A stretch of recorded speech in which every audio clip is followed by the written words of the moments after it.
Hey, everybody. Today we're debating, is Christianity intellectually defensible? And we are starting right now with Stuart's opening statement. Thanks for being with us. Stuart, the floor is all yours. James, thanks for having me back on. It's been a long time. So looking forward to doing this again. Dan, good to meet you. I think you debated my dad back in maybe the 70s or something. And so it's nice to have a go with you as well as his I son. remember that. I remember that name, Knechtle. So yeah. Yeah. It's a tough one to forget. A hard one to pronounce, though. You did a good job right there. So is Christianity intellectually defensible? I believe so. I think you can defend Christianity quite easily, actually. I think Dan started off in our conversation talking about the burden of proof. And I think if you have two detectives showing up to a crime scene, you're going to have both laying out evidence for what occurred at the crime scene. You're not going to have one say to the other, oh, you got the burden of the proof, and I'm just going to hang out here and just, try and throw pot shots at the evidence that you're bringing to the crime scene. No, I think another way to put it is if you're going to say one person is bringing different forms of knowledge to the table and making certain claims, well, then you're going to be postulating if you are disagreeing. And so you're going to have a level of burden of proof. It'll look differently, sure. But if you're bringing any type of knowledge to the table and trying to make certain presumptuous claims, perhaps, both are going to have levels of burden of proof. And so I think that lands on both of us tonight, even though in one sense I am one who is on the defensive. And so Christianity for me, it really breaks down into a few categories for why I believe it's intellectually defensible and why it's the truth. And one, it starts with the leader, not the Branch Davidian leader, David Koresh, who had all different types of wives. He was a pedophile. His words, let's just say, were slightly sloppy. He had certain rage about him. He definitely did not pull off the miraculous. But then you look at Jesus Christ, who was not the cult leader, but he was somebody who flipped the entire world upside down. And so I don't usually quote him, but Bono of U2, I think, is correct when he stated that I don't believe that a schizophrenic could change over 1/3 of the entire world to actually believe in him. And he said, you can take that leap of faith if you'd like, but that over 1/3 of the world believes that he's the Son of God. I believe that there's something to that. No, not proof, but something to it. Next, I would say that he spoke and made claims that no other religious figure has come even close to. His words on the Sermon on the Mount, Matthew 5.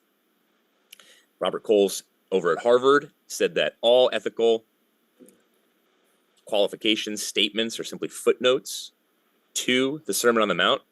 I don't think that Robert Coles was even a Christian, but one of the more well-known Harvard professors who stated that. I think Shakespeare, all the top writers borrowed in many different ways from Jesus. Obviously, every single narrative you have pretty much in culture today, whether it be fiction and writing or movies from Iron Man to Harry Potter, all have a type of Christological theme to them. Good, evil, the head of good giving up his life for the sake of goodness to continue. Evil looking like it's going to win, but then all of a sudden, this Christ-like figure is able to overcome, be an overcomer, and we're always rooting for the good. And there's something at our very core that wants the good to win. I think that's true for every human being, other than maybe some of those who have mental pathologies that are really sad. So this Christocentric figure, Jesus Christ, who we see throughout our culture, throughout our music today, why in the world do we still care about somebody who existed 2,000 years ago, who made these crazy claims and who died? And so if he died, we shouldn't be talking about him if he made these claims to the resurrection. No, that was obviously a myth. And like Paul talked about, we should be pitied most amongst men. But obviously something happened there, just like the great Big Bang. Something occurred. It came out of nowhere, just like the resurrection came out of nowhere and just started this crazy poop storm, taking over the Roman Empire overnight, it seems, with thousands of Jews to be the last people in the world, especially at that time, to come and believe in Jesus Christ and a resurrection that was then and there, not a general resurrection at the end of time. I mean, not a political war hero. They never would have believed in this. Never. Definitely never would have gone to their death for it. Then Jesus made these claims where they were tremendously high-level claims about being God himself, majestic claims, but then humbling himself to the point of being a slave in Philippians chapter 2, a servant, dying for humanity. Humanity? That doesn't make any sense. And so right out of that, we get Galatians 3:28, neither slave nor free, male nor female, Greek nor Jew, but all are created in God's image, and that created something called human rights, and something that we live for, Judeo-Christian values that are connected to human rights in our country. And I hope we never lose those. But if we lose the Christian faith, if it becomes, let's just say, not intellectually defensible, and if it becomes what Paul McCartney said, or John Lennon actually said back in the 60s, that the more science we get, the more Christianity will leave. I thank heaven he's wrong. He's actually completely wrong. The more science we get, it seems now, the more atheistic scientists are shaking in their little boots saying, oh gosh, let's not talk about God. Because the more science we get, it seems like we're getting closer to him rather than the 1500s. You know, the more you talked about science, the smaller God got and the more fearful they were. That was a quote by a few atheist scientists, by the way, right there. That was just pulling. That wasn't just a quasi charming little idea I had. So I think the Jesus figure himself is where I start. I think that's the home run for me. But then secondly, the reliability of the Gospels, the events themselves go right up, connected to, within a matter of just a couple years, to the writings. We know the oral eyewitness testimony that was spread right from the beginning, connected not just to Jerusalem or a small town, but spread across the entire known world. And the message of the resurrection was preached right from the beginning. Jesus was an incredible evidentialist. That's why he would say something like, if you don't believe in me, believe in the miracles themselves, based off of that evidence. And so he was never calling for blind, gullible mental assent. Faith, pistis, in the Latin, means trust. He was wanting a trusting, loving relationship with people that back then, and he still wants it with us today. And as a mental health therapist, and I do family systems as well, I can tell you right now, the idea of a personal God who connects with you, who loves you, I can tell you right now, if you want a type of serious healing at the emotional or relational level, you bring that God into the office. If you want this idea of just, hey, let's just throw a couple Band-Aids here and there, you know, why not a little cognitive behavioral therapy here? Why not a couple pills here like Sigmund Freud did? And there you go. You'll get some good healing. It's not even close. And even the literature shows that. Even the secular literature shows that. So I think that leads to my next point, which is the experiential side. So you've got the events themselves, the reliability of the Gospels, 5,800 documents. If you count all of them up, it's over 20,000 different Coptic and Latin, different languages. So the reliability and then the experiential side. I think the experiential side is so clear for me in my psychological studies. It becomes abundantly clear. I think my favorite form of therapy is existential therapy, logotherapy. Came up with the Viktor Frankl, who was there in the Nazi Germany war camp, Jewish guy. And he said people were shriveling up and dying in those prisoner of war camps because they were so depressed and they just gave up if they found their meaning and purpose within the camp, or they became just nasty and mean to everybody and would even turn in fellow Jews. But those, oddly enough, who believed in something transcendent that was outside of the prisoner of war camp, not only lived, but had way healthier emotional well-being and actually were 10 times kinder than those who found meaning and purpose within the camp.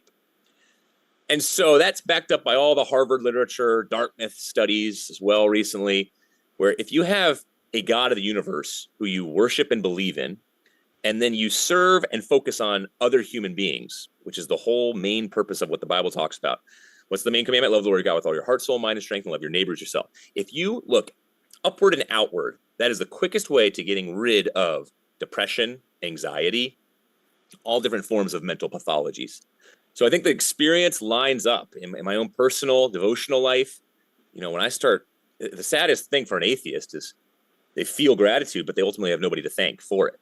And so when I had conversation with the famous atheist Susan Blackmore, she was honest about that and how that's kind of depressing. And then she was honest too about having depression over suffering, because there is no ultimate answer to suffering. There's no objective wrong in it. She said there's no answer in the sense of no judgment day. There's no eternity out there where wrongs will be made right.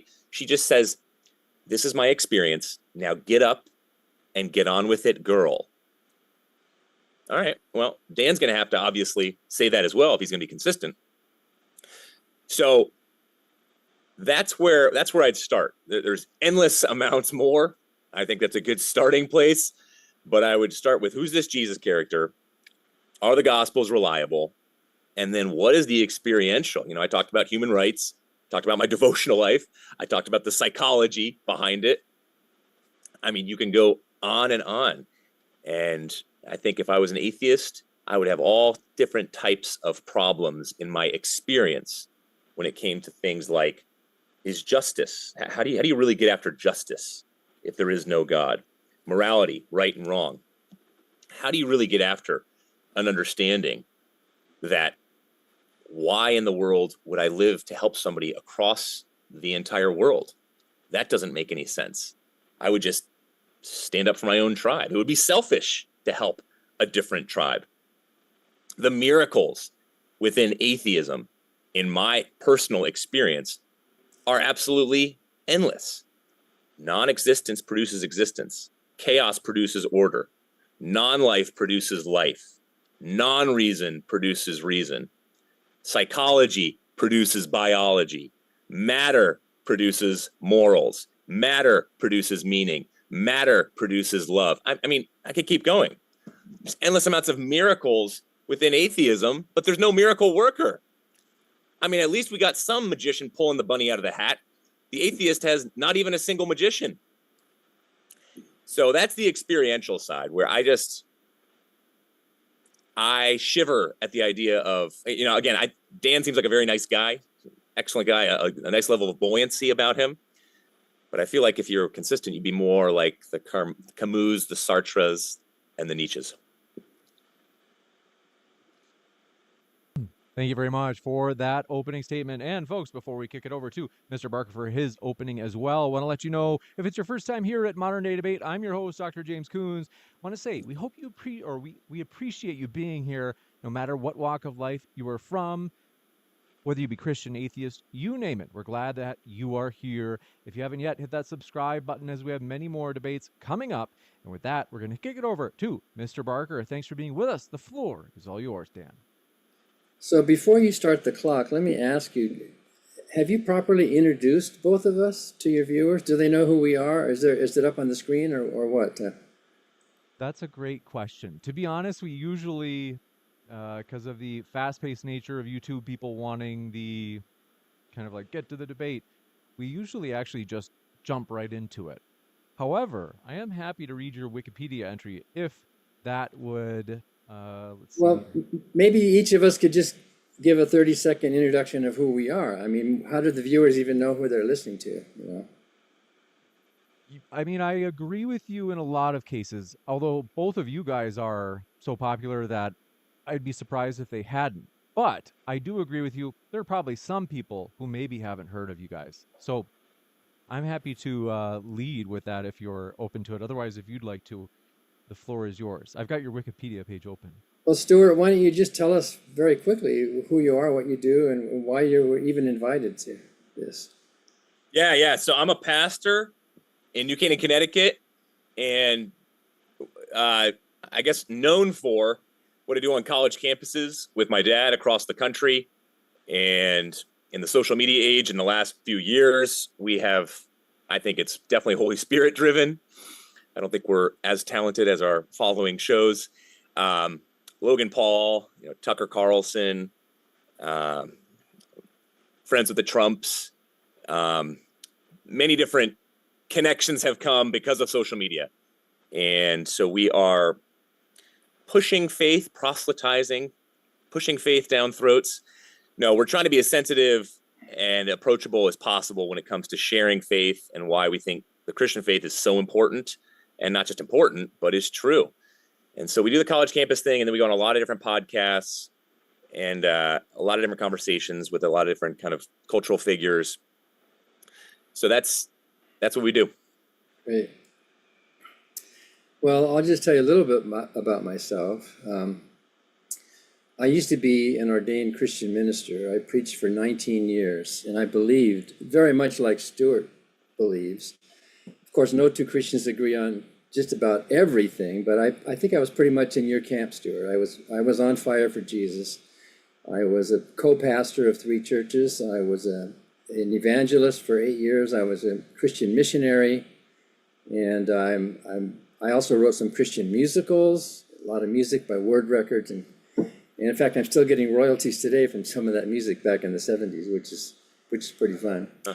And then I went through a period of reevaluation where I learned that my faith is basically built on the sand. Christianity is not true. It is not defensible. There is some truth in Christianity, of course. There's some truth in all religions. But I kind of painfully became a non-theist and an atheist. Today, I am co-president of the Freedom from Religion Foundation in Madison, Wisconsin. My wife, Annie Laurie Gaylor, and I, we just celebrated 38th anniversary. We are co-presidents, and we work to keep state and church separate and to educate the public about the views of non-theists.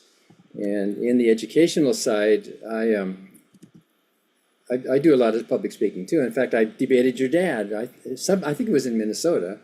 I remember that debate. He was like an on-fire kind of guy. I remember that. And funny. He had the audience laughing a lot. That was good. I have done 141 formal public moderated debates since 1985. That includes Islamic scholars and some rabbis, mostly Christian apologists. So I have a lot of books out. I have books on morality and on free will. I have books on my story. And you can find out more about me at the homepage of the Freedom from Religion Foundation. So we can start the clock now. Is that good?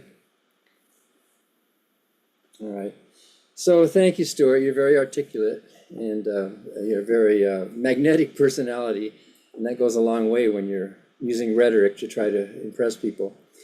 And I think a little bit of what you said is related to our topic tonight, although most of it I don't think it was. I think you did a pretty good job of explaining how Christianity is explicable, about why it's here and the impact that it has. And I think you gave very little in terms of why it's defensible, which I think that's our topic tonight. Why is Christianity defensible? You mentioned Jesus. I would suggest that besides Jesus, if Christians also have to respect the other biblical leaders. I mean, Moses, for example, and Paul and others. So Jesus, of course, he called himself the Christ, assuming that he did exist. And when you're talking about Christianity, we have a topic: is Christianity defensible? What do we mean by Christianity? There are so many different versions of it.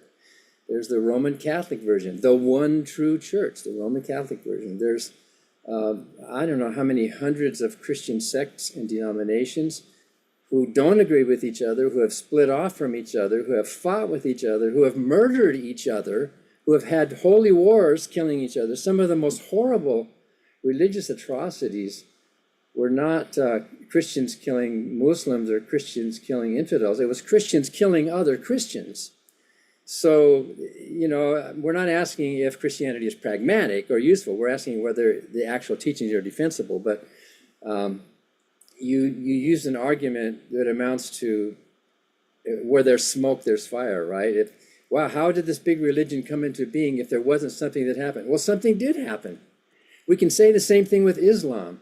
Something did happen in the 6th century with the Prophet Muhammad, the so-called Prophet Muhammad. And look at the impact of Islam all over the world. Look at the billions of believers, faithful followers. We could look at Joseph Smith and the Church of Mormon. Look at that. Look, something did happen with Joseph Smith. He did tell those stories, and the church did grow from that. So I don't know if it really follows from the argument that where there's smoke, there's fire, that necessarily relates to the truth of the claims or even the defensibility of the claims of any particular religion. Look at Hinduism, look at the Buddha. Look at the what, more than 1 billion good people, smart people who are followers of Ganesh and Shiva and the Hindu gods. How do you explain that massive worldwide growth of that religion if something did not happen? Well, duh, something did happen. World religions are started because there are some kind of leaders or movements. And I don't think we can really credit Jesus with what happened. I think we can credit the followers. We can credit Paul. And then, of course, we can credit Constantine. I mean, without Constantine, what would the Christian church have looked like today? Constantine at the time was a pagan emperor, and he only converted at the very last second. And even during his time, the Christian sects were fighting with each other and disagreeing, and they finally had to have that Council of Nicaea where they sort of hammered into shape, this will be the Orthodox Christianity, and the Gnostics and the others have to go. So your approach to the topic, I think, is minimal. I mean, it's passionate, but Jesus, let's look at Jesus. I would say, and I would have said as a Christian pastor, that really a Christian is a person who follows Christ. That's what a Christian means. Of course, every group thinks they're following Christ, right? The Mormons think they're following Christ. The snake handlers, they think they're following Christ. And they will tell you, they will prove it in the book of Mark, right? And so there's all these divisions and fights. I even heard of a Church of Christ, that had a split over whether or not the communion cup should have a handle. You can't think of a church today that's not a split off of something, except maybe Orthodox, Christian Orthodox, the Eastern Orthodox Church, but because they're still in Greek, they still do it in Greek. So Jesus said some good things. You mentioned love the Lord your God with all your heart. He was basically going back to the covenant, the early Deuteronomic covenant, when he said that. And then love your neighbor as yourself. I would submit that if you love the Lord your God with all your heart, you cannot love your neighbor as yourself, because God is above your neighbor. And we see through history, we even see through the Hebrew scriptures, that those followers of Yahweh did not love their neighbors as themselves. They killed them, they murdered them, they raped them, they cannibalized them in the scripture proudly and happily. The psalmist even said, happy shall he be who takes your little ones and dashes them against the stone. So if you love God first, and even in Deuteronomy, even in that covenant, you see there were these blessings that were promised, but then there were 4 times as many curses. God promised that if you don't bow down to me and follow me, these horrible things are going to happen to you. Read that covenant and see that. What if a wedding vow? What if a husband and wife got together and said, I promise to love you, but if you even look at another person, I'm going to smite you and tear your hair out and spread dog poop on your face. And I'm not making this up. That stuff's in the Bible. So it is a religion really of submission and obedience. And even you mentioned Paul. Paul called himself a slave of Christ. And you referred to Galatians, there's neither slave nor free, male nor female. That specific verse applied only to baptized Christians. And a few verses later, it explicitly excludes the Arabs, the son from the slave woman rather than the son from his first wife. It's a very exclusive, divisive, patriarchal religion. Jesus showed us his compassion.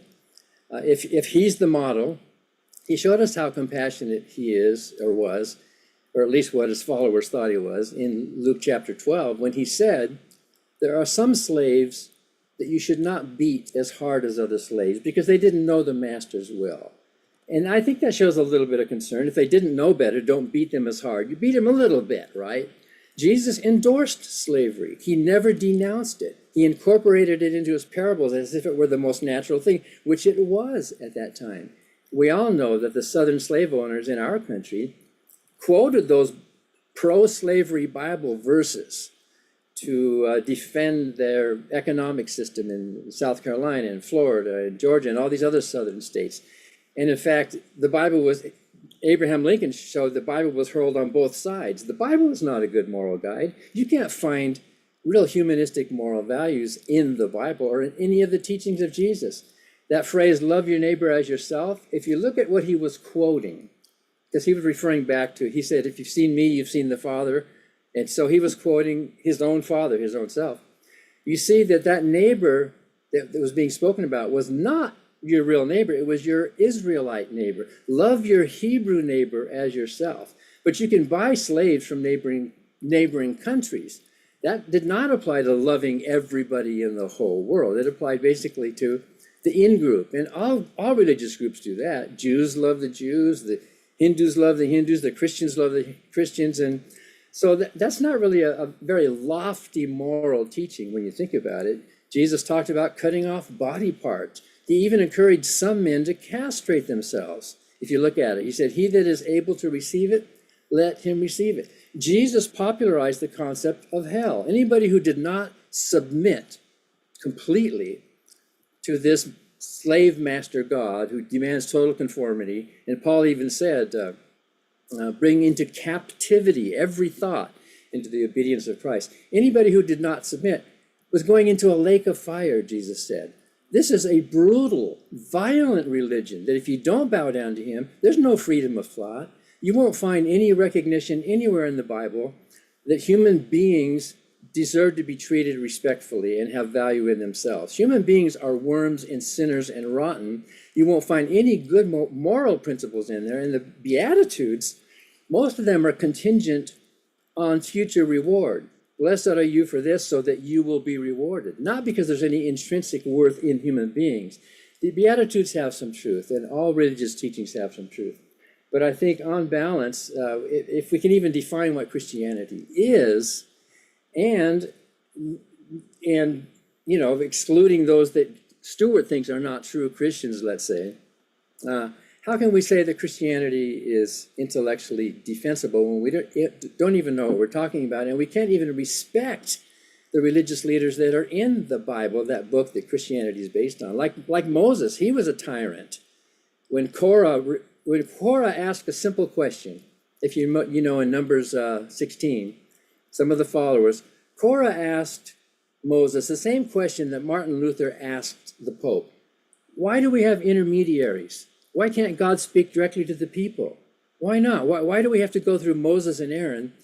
And did Moses give an intellectually defensible response? Did he explain himself? You know what he did if you've read that chapter.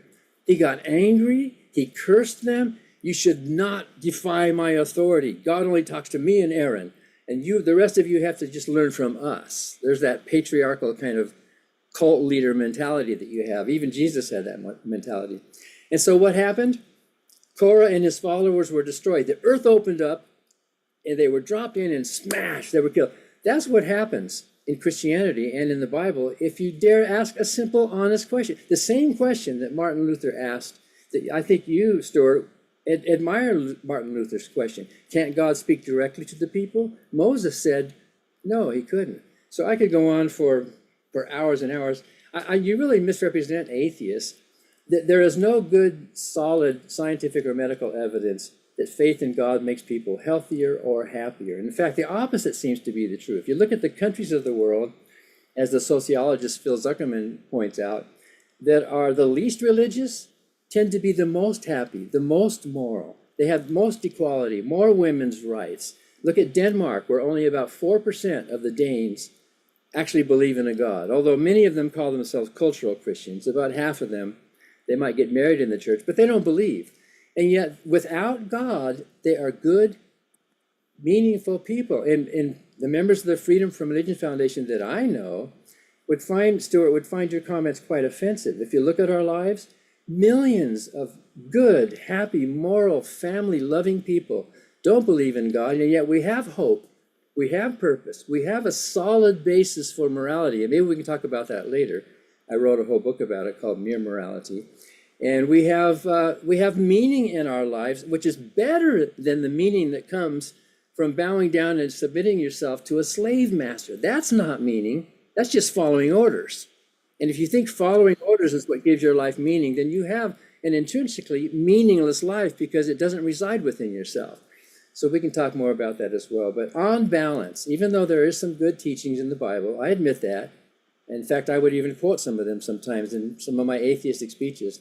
On balance, it is not a good moral guide. It is not intellectually defensible. And I wish we had, maybe we'll have more time to talk about some more stories that are in this book upon which Christianity is based. Is my time up?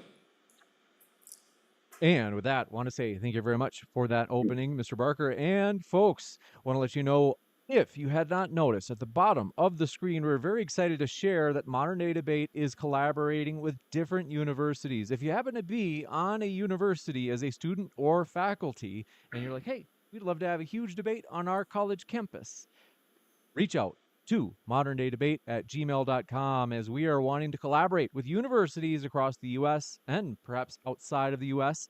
Check out that graphic at the bottom right of your screen for more. We're going to kick it over to Stuart for his 6-minute rebuttal. Stuart, the floor is all yours. I thought it really interesting that Dan said, I used to be a pastor of 3 churches, and I was kind of sad about losing God, but then I sort of had to grow up. Well, then why are you spending your whole life with your wife fighting against God if you're sad about losing him, firstly? And then secondly, if you don't even believe in him, why are you angry at him? Both seem very mysterious and kind of strange to me.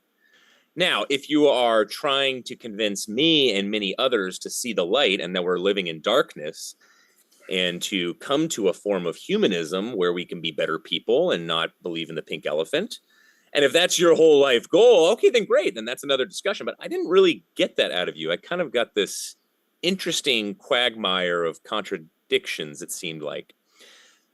There are endless amounts of things I can go through here that Dan said. I mean, Luke chapter 12, Jesus doesn't endorse or condemn slavery. That I've never even heard that, but someone bring that up before. Paul is usually the one who's condemned for being pro-slavery. Instead, Jesus is using simply the master-servant relationship as a parable to teach about the importance of being prepared and faithful for his return. He's not talking at all about slavery. Secondly, Dan brought up how God is just for the in crowd.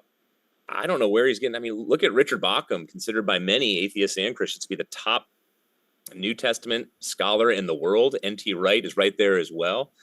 All of these guys are communicating as being consistent to the Old and especially the New Testament, that right from the get-go, Genesis chapter 12 and onward, you have the Israelites are the chosen people, but in no way are the Jews this messianic type where they are the first ones in line to heaven. No, it's simply by God's grace that they were chosen, and they're on equal footing with every other nation. And so it's an exclusive form of chosenness, but then it became the most inclusive worldview known at the time period and still remains today. Name a more exclusive, inclusive worldview than Christianity, and I will pay you handsomely. Next, if you're saying, again, it's all for the in crowd, then how do you explain the parable of the Good Samaritan? How do you explain Jesus calling all the little kids to himself? How do you explain John chapter 4, the woman at the well being the first Samaritan, when Samaritan, woman, no money, prostitute, I'm sorry, I'm pretty sure Jesus is shattering every single different type of layer that Dan is talking about in terms of Jesus only coming for this in crowd. Aaron Ross said the same thing to me, and I didn't mean to get a gotcha moment on him, but it was a serious gotcha moment that he did not come back from. This whole atheistic, it's kind of a militant new atheism where it's just for the in crowd. That is being so intellectually inconsistent. It's scary to me. Next, Dan, I think, talked about how you're not allowed to talk to God, and that was shown in the Old Testament, and that it's rude to, and he would condemn you for it. Then why in the world does Elijah get spoken to by God and not condemned for turning his back and wanting to kill himself after defeating the prophets of Baal? Why in the world does Job get the whisper? Why in the world, throughout, I could go endless examples. Why does David over and over again say, God, get away from me? How long, O Lord? Why in the world does David, for example, Psalm 88, say, death is my only friend? Why does Hezekiah say, from everlasting to everlasting, I thought you were, O Lord, but you're clearly not? Why in the world does Job completely diss God the entire first half of Job, and God just allows it? It's like he encourages people to diss him. Why in the world do you have the persistent widow?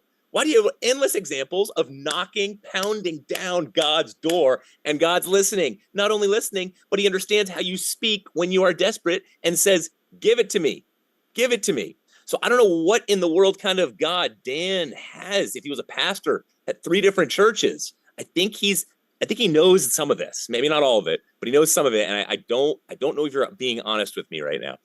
Next would be, in terms of the slave, you brought up bashing kids. There's just some, again, total misinterpretations that Dan is bringing up. Psalm 73, when David talks about bashing babies' heads on rocks. He's not saying, I physically want to go grab a baby and just start throwing it and pounding it against a rock. No, he's saying that that's what the Canaanites did to us. And contextually, if you look at it, he's saying, God, I wish that could be done now to them. So what he's doing is what he does throughout the Psalms, which he has these types of murderous types of dreams and frustrations because of what's been done to him. And he has these depressive ones as well. But then he has these beautiful ones where he's worshiping God and telling God to forgive his enemies over and over again. So he's this mixed bag, like we all are, I think, of depression, anxiety, and rage at times.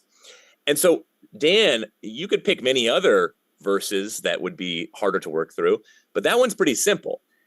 And then crediting Paul and Constantine, for example. I mean, Constantine didn't convert to the end of his life because he wanted to get baptized at the end of his life without sinning, because he thought that baptism would get him into heaven. So it had nothing to do with like a slow conversion. Constantine accepted Christianity because Christianity had already spread across the entire known world. He didn't popularize Christianity. No, he saw the cross and the shield, and he said, oh, man, this is kind of nice. There's a lot of Christians here that I can get political power through here. And it wasn't even him who ended, ultimately, persecution. Persecution started up after Constantine. Diocletian, for example, was the one who really started persecution, and yet Christianity lasted way beyond any form of persecution. So Dan, when he brings up that I'm talking about the pragmatics here, and that's not have anything to do with the topic. Well, firstly, every atheist I hear in a debate always puts to the Christian. I don't know if that was the topic. Now, I could tell you why I think that they say that. But secondly, this is the topic I am talking about right now. Dan picked on my third point, which was more the pragmatic. The first two were everything to do with the intellectually defensibility of it. And that was, who is Jesus? What were his claims? Was he the Son of God? And then secondly, are the Gospels reliable or not? Then we could go to the resurrection, but simply for the sake of time, I don't have it. Instead, I went to, okay, yes, I think the experiential side is very important. I do think it has to do, not as much so as the first two, but also has to do with, yes, if the experiential and existential lines up with your own type of lifestyle, then that gives credence to the worldview. Thank you very much for that rebuttal. We'll kick it over to Dan for his 6-minute rebuttal as well. Dan, the floor is all yours. So, Stuart, a little bit of your rebuttal was ad hominem, really, attacking me as a person rather than sticking to the issues. And I don't know if that's allowable within a debate, but that's up to the moderator. In fact, you do have the burden of proof. I do not. The atheist is not claiming, the atheist is not making a positive statement. The atheist is simply saying, I do not believe. I am an atheist. A theist is a believer, and theism is a belief. And so I don't have that belief. I am atheistic.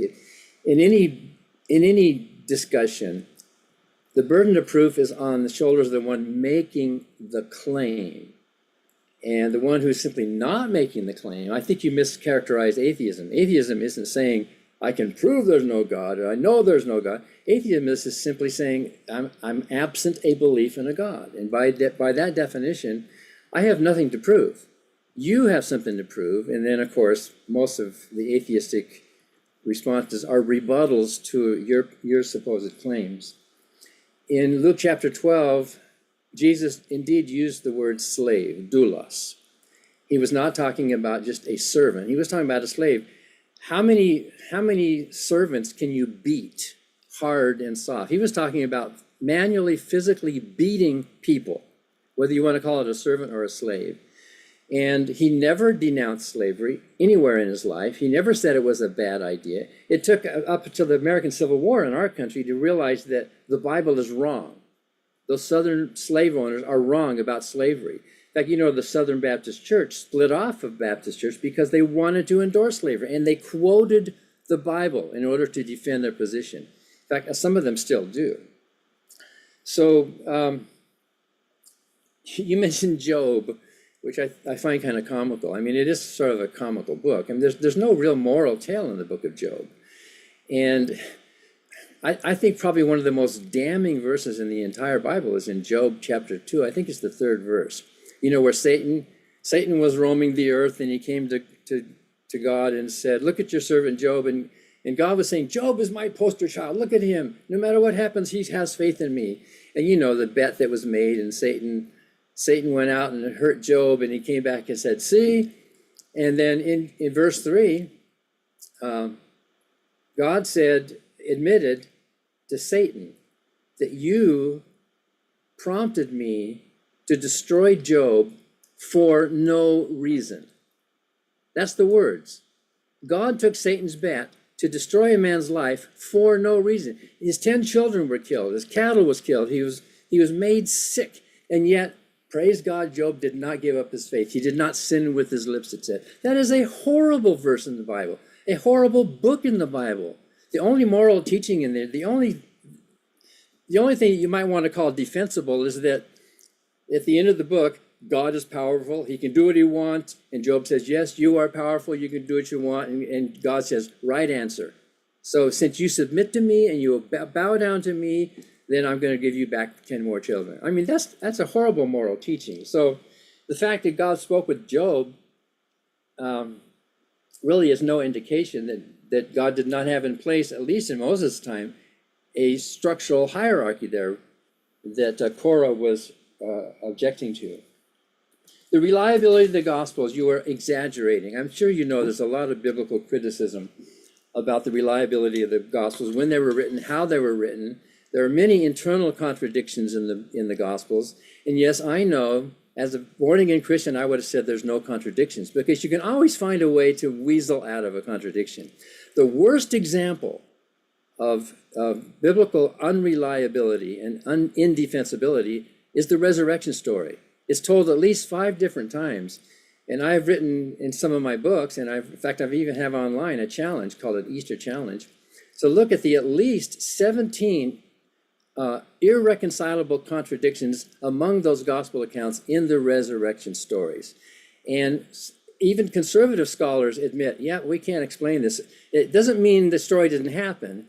It doesn't mean that they were all wrong, but it does mean that some of them got it wrong, which means that it is not as reliable as you are pretending that it is. And I would challenge you, Stuart, to take that Easter challenge and come up with an explanation for how in the world they could have gotten things so badly.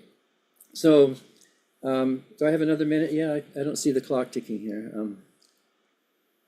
And by the way, it wasn't just believers in the concentration camps in Germany. I just read a book about an atheist prisoner in Auschwitz who found meaning and found purpose and found love, who did not believe in God, who did not have a higher purpose, but did have a real purpose of living his life. And he was the first escapee from Auschwitz. It's quite a story, by the way. And he never credited God. He never credited his faith in God. He credited his smarts, his thinking, his analysis. He used his brain to get himself out of that situation. And in fact, he ended up saving probably many thousands of Hungarian lives who were about to be put on those trains because of him escaping and giving those plans, to the rest of the world. He did save a lot of lives. So it's not just faith in God that gives people's meaning and hope and joy and purpose and love. You are grossly misrepresenting the lives of atheists. I wonder if you even know any, in their personal lives, because it's quite insulting what you say about us. Not that that makes your argument wrong. It's just that your approach is a bit off-putting, Stuart. Thank you very much for that rebuttal from Mr. Barker. And we're going to jump into the 45-minute dialogue. Folks, this is just a free-for-all, and want to let you know about a couple housekeeping things. We'll have a Q&A afterwards. If you have any questions, feel free to submit them in the live chat with tagging at Modern Day Debate, or you can use the super chat as those get pushed to the top of the list. And we are going to do a reverse format switch toward the end compared to what we usually do, as Mr. Barker was kind enough to allow the more formal, traditional format in which the affirmative gets both the very first speech and also the very last speech. So that's why we will have that switch at the end. It is on purpose.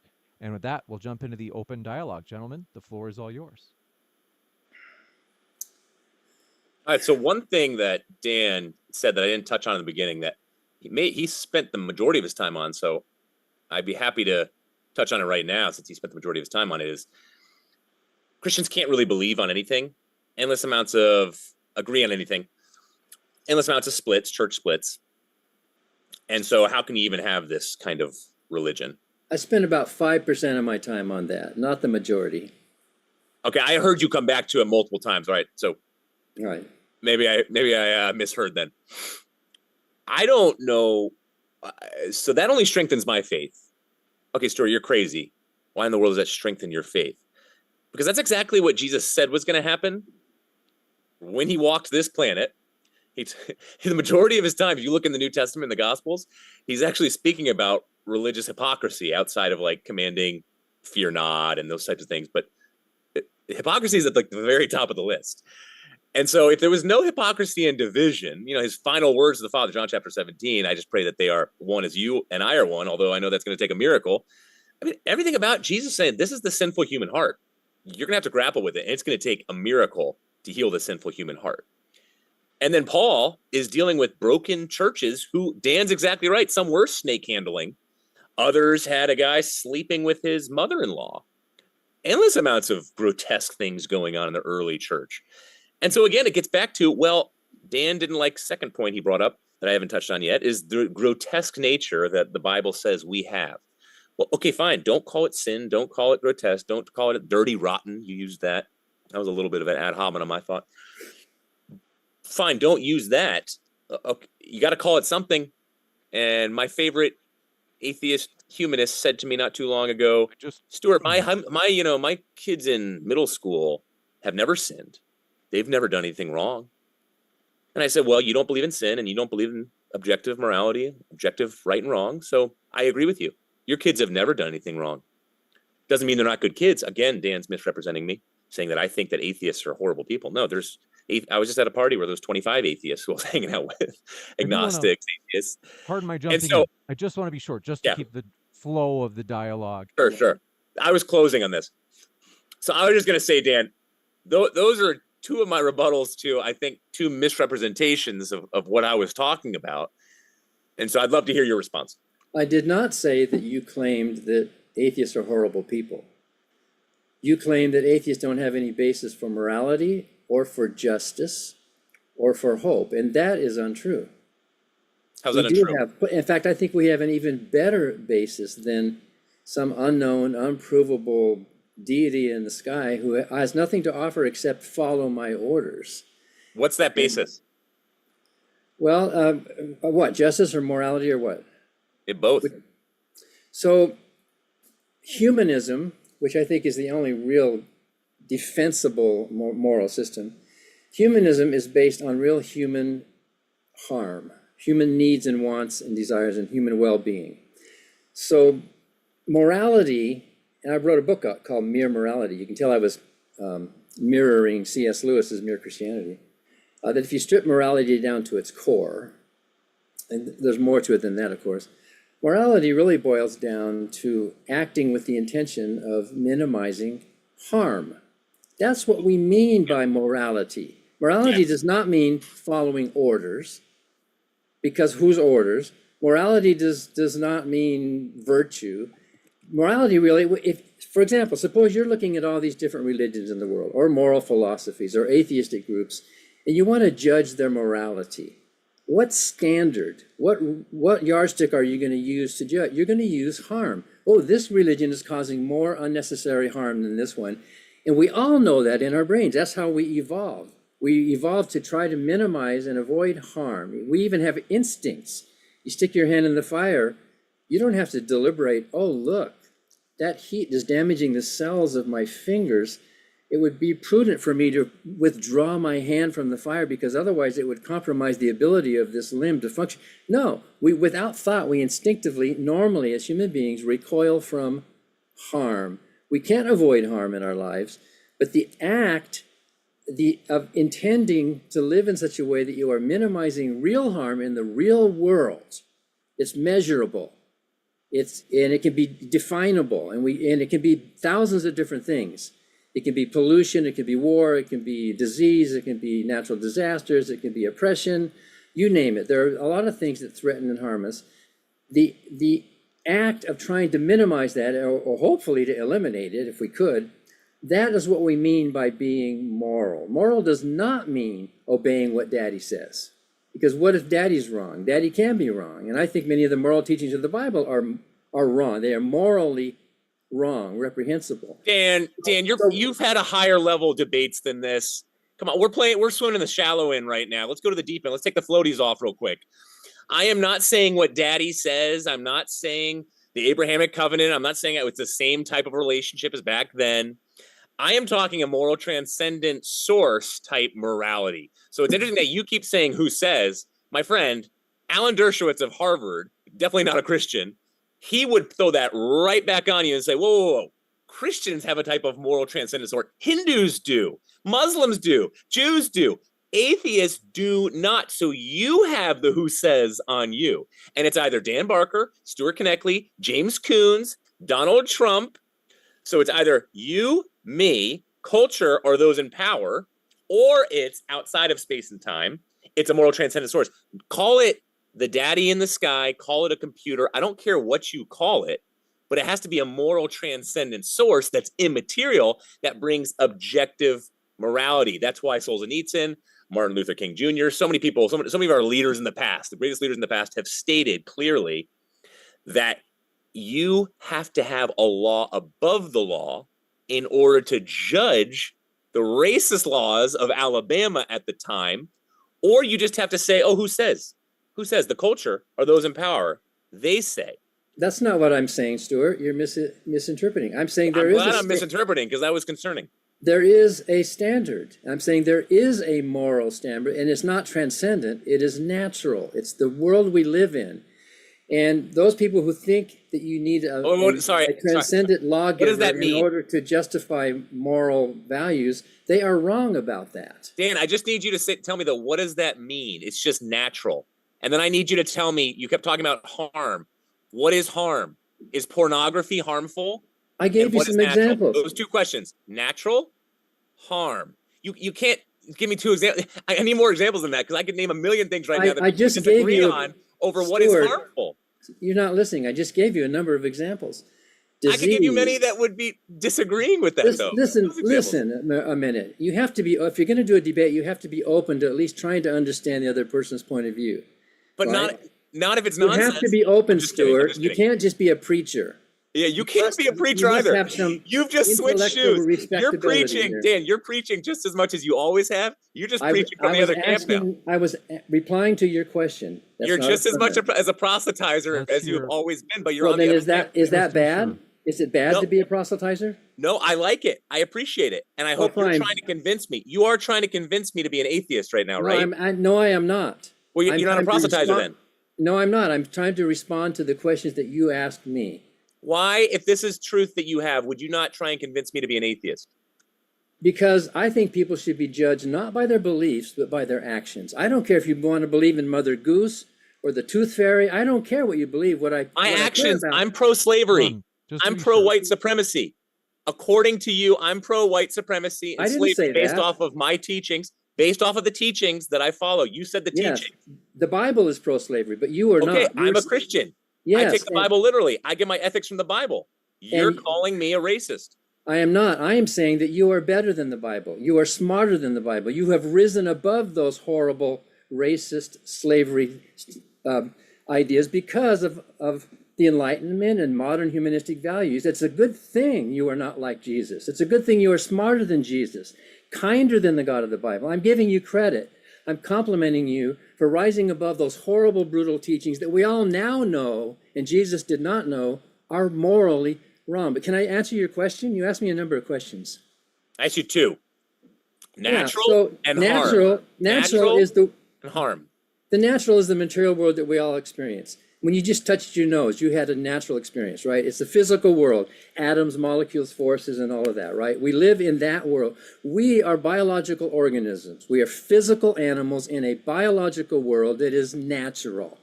It's an open question whether there's something supernatural. I don't think there is, but that's never been demonstrated or proved. But harm is natural. Harm is pain. It is hurt. It is suffering. It is disease, it is war, it is oppression, it is, I can name for you 1,000 different things that are harmful. Chemicals that a company dumps into the water. Pornography, if it is oppressing, and the people that are involved in it, if they are being harmed in some way, then yes, I would judge it as a humanist to be a harmful thing. If there's no real harm involved, then it comes down to your moral sensibilities rather than actual measurable harm in the real world. You don't have a standard of morality. All you have is a lawgiver who tells you do this or do that, like a commanding officer in the military. You don't have a moral compass of your own if you're not using your brain and your reason and moral principles to judge the consequences of actions. You're just being a good little boy because God tells you to do that. That is the opposite of morality. And by the way, most religious moral systems are based on punishment and reward. If you don't follow this Lord, you're going to suffer. You're going to go to hell. Even Jesus said that. There's going to be a fire. There's going to be horrible pain. And I think any system of morality that makes its point by threatening violence, like Jesus did, is a morally bankrupt system. There's a better way to live, a more practical, more measurable way to live your life than Christianity. And I'm so sorry. You have a broken wing. And I hope I'm sounding genuine when I say that. I am sorry that the church hurt you. It did not hurt me. It hurt you. It hurt you. It did not. Whether you realize it or not, you have a tremendously strong emotional bias. No, you can sit here till you're blue in the face. As a psychotherapist, I can promise you, I can see your brain right now. No, you can't. You have been harmed along the way. No, you would not speak as passionately. You would not rip so many passages out of scripture so poorly. You know this stuff. And you are being completely disingenuous. This whole idea of be a little good boy and just do as God says so. I mean, that is Richard Dawkins 2001 type stuff that even Richard would say, oh, yeah, that was about 26 years ago or whatever. You're wrong, Stuart. 24. I'm sorry. And so that idea is so absurd. I don't go to my little magical book, the Bible, to tell me what house I'm about to get. There are endless amounts of ways that God says, for example, the Egyptian midwives. I think things get a little ethically unclear. Like, I don't think it's as black and white as you say so. And for me to just go to my magical book Bible, I'm sorry, your hatred towards the church, or maybe you don't have any hatred, but your disgust with parts of the biblical doctrine, that's just you being a pastor. That's just anybody living off of the Judeo-Christian roots that you are claiming to be a humanist, but humanism is simply living off the fumes of Judeo-Christian values. And so it's so funny for me to sit back here and just listen to your righteous indignation over these passages. And I'm thinking, why are you so angry, bro? Why are you standing for this immaterial source of, justice? We need it. I hate the idea of hell, eternal condemnation. Now you're getting back something is so, I'll just close with this. Something is so unnatural about slavery. Dan, wake up and smell the coffee, my friend. Nothing's unnatural about slavery. Every single civilization had slavery. What was supernatural was when the Israelites and then the Christians and then all the major, find me historically one abolitionist movement that wasn't Christian. Just one. There were a number of them. There's not a single one. It was the Quakers. It was William Wilberforce. It was Lincoln. And so all of a sudden what you have there is people saying, wait a second, this should not be natural. According to your law, Dan, according to your law, which, by the way, another inconsistency, you're taking the immaterial, the moral law, trying to pull it from the natural physical law. Impossible, my friend. Absolutely impossible. And so for you to make this royal leap, you're taking so many leaps based off of faith, based off of the science of the gaps. There's not enough time. It's 9 o'clock. We'd have to go to 1 a.m.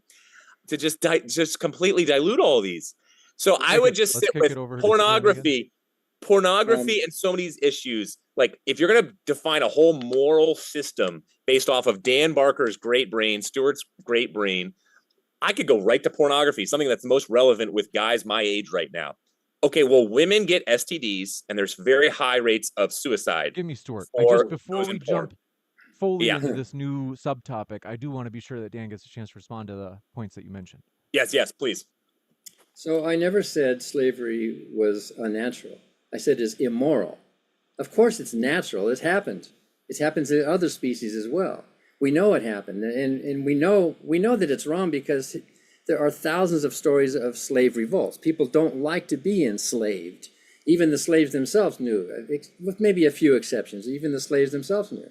What I say with slavery is immoral, and Jesus did not know it was immoral in his day. He accepted it as a perfectly natural thing. It's a good thing we have risen above that. But now I forgot the other question. You asked two questions.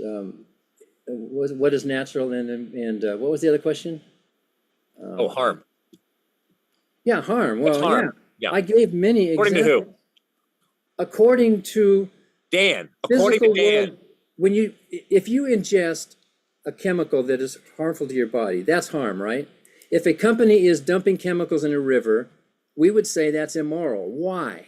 Because it's harming human lives. And so harm, I'll list them again. It can be natural disaster. It can be war. It can be slavery. It can be beating. It can be hurting. It can be oppression. It can even be patriarchy. It can even be many religious teachings cause harm. Look at some of the Muslim teachings, the way that they treat. So harm, in fact, you were just trying to give an example of with pornography, which might be a little off the topic. You were raising natural harmful effects, weren't you? You were judging the morality of it based on what is a natural metric, not based on some edict from above. So I know you don't go to the Bible to look how to live your life. I know that you, most of the time in your life, even though you pretend that God is your guide, most of the time you are using humanistic morality. You are using the harm principle, looking at the consequences. This is how we judge whether someone's guilty in a court of law. So the only sense you can make of morality is by looking at the natural world. Who made the rule that a moral law must have a transcendent source? We have many laws that don't have transcendent sources. There are laws based on experience. The Magna Carta goes way back as an early example of how the king's policies were harming the barons, and so they had to come up with a system to counteract those natural laws. So most of the atheists that I know, and I know there's some nihilists in the group, a few, and there's some bad eggs in every group. Consistent ones. There's bad Christians too, you know that. But every atheist that I know looks at you and is curious, like, why do we need this? We have good lives. We have happy lives. We have loving families. You don't need it. Art. We have. You don't need it. You don't need it. I agree with them. I'm sorry. I didn't understand you. You were talking over me. I didn't understand you. Well, I had to cut you off. You've been going for a while now. I agree with those atheists. Now you're putting words in my mouth. Well, then you agree that That's we great. have a basis for moral, meaningful, purposeful lives. My whole point is that the ultimate argument for God and Christ. The ultimate argument is all of the arguments combined. And this is one of many. You're getting at morality and you're defining immorality based off of harm. I brought up the example of pornography because it's tremendously subjective and ambiguous, and people disagree over what is harm or not within pornography. So it was not weird that I brought up pornography. This is very strong in this argument. And many of the women, STDs, high rates of suicide. But then on the one psychotherapeutic side, many relationships, many people would say, no, it's actually not only not harmful, but it's actually improving our marriage. And what they'll do is they'll either watch pornography together or they'll go in separate rooms and watch, and they'll say that'll improve our marriage. And then many will say, no, it's improving my life, and I'm fleeing from harm, and I'm actually improving my life by watching pornography because it's, you get to masturbate, it's stress relief, it's a form of entertainment. And so that's the only reason why I brought that example is because there's endless amounts of examples where people disagree over what exactly harm is. And so to try and set up a whole moral ethical system based off of this ambiguous, subjective title, word, harm, is just kind of a crock to me. Maybe that could be one of many. Could be one of many. There's nothing. Come on now. But my second point here, I'm going to ask you. You keep going back to the morality coming from the natural. How in the world do you get morality from matter? How do you get meaning from matter? How do you get love from matter? You keep saying it comes from the natural. So when I hear you say it, you're saying from matter. How do you get the immaterial from the material then? Well, we are material beings. You agree with me? We are biological animals, right? Yes. Yeah, and there's nothing in your body or mind that does not exist out in the natural world. There's nothing materially special about us, right? But it's the functioning that matters. You're chewing some gum right now and your mouth is functioning in a certain way. Yeah. We call that chewing.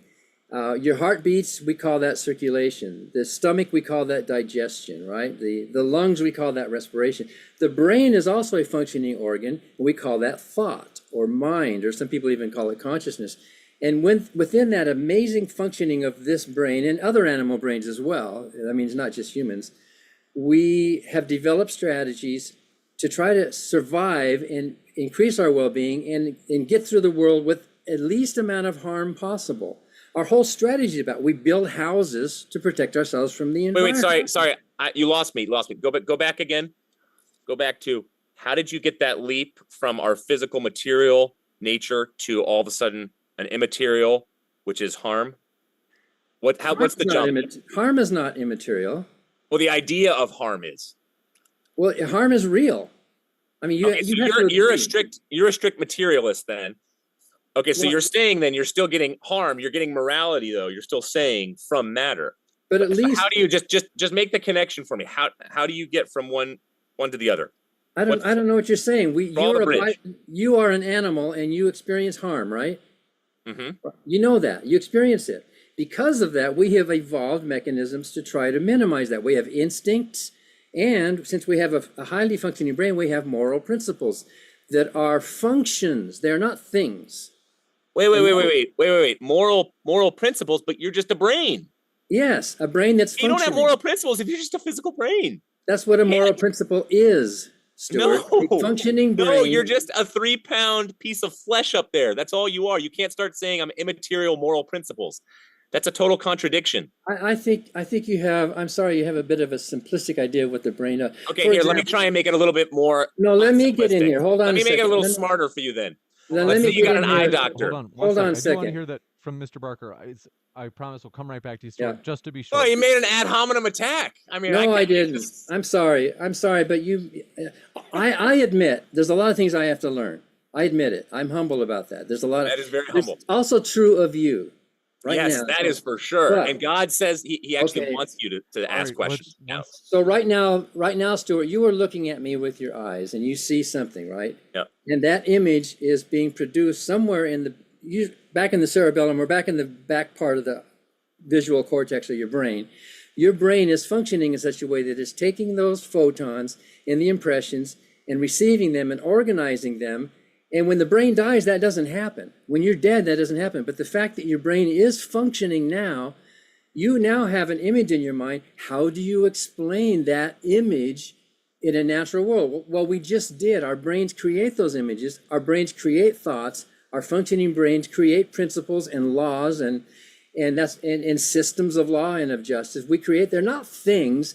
You can't say that how did the natural world create something supernatural? It's not supernatural any more than circulation is supernatural or digest. When the body dies, does anybody ask, where did the digestion go? That's a stupid question. And when our brain is functioning, there are ideas, thoughts, songs, images. There's all sorts of things happening that are not actually things. They are the result of a functioning organism that happens in all biological organisms. So when we talk about harm, which is real, we can then think about that harm and develop strategies within this creative brain to minimize that harm. And we all do that, and we all know that's true, regardless of whether there's a transcendent world or not. No, that's way off.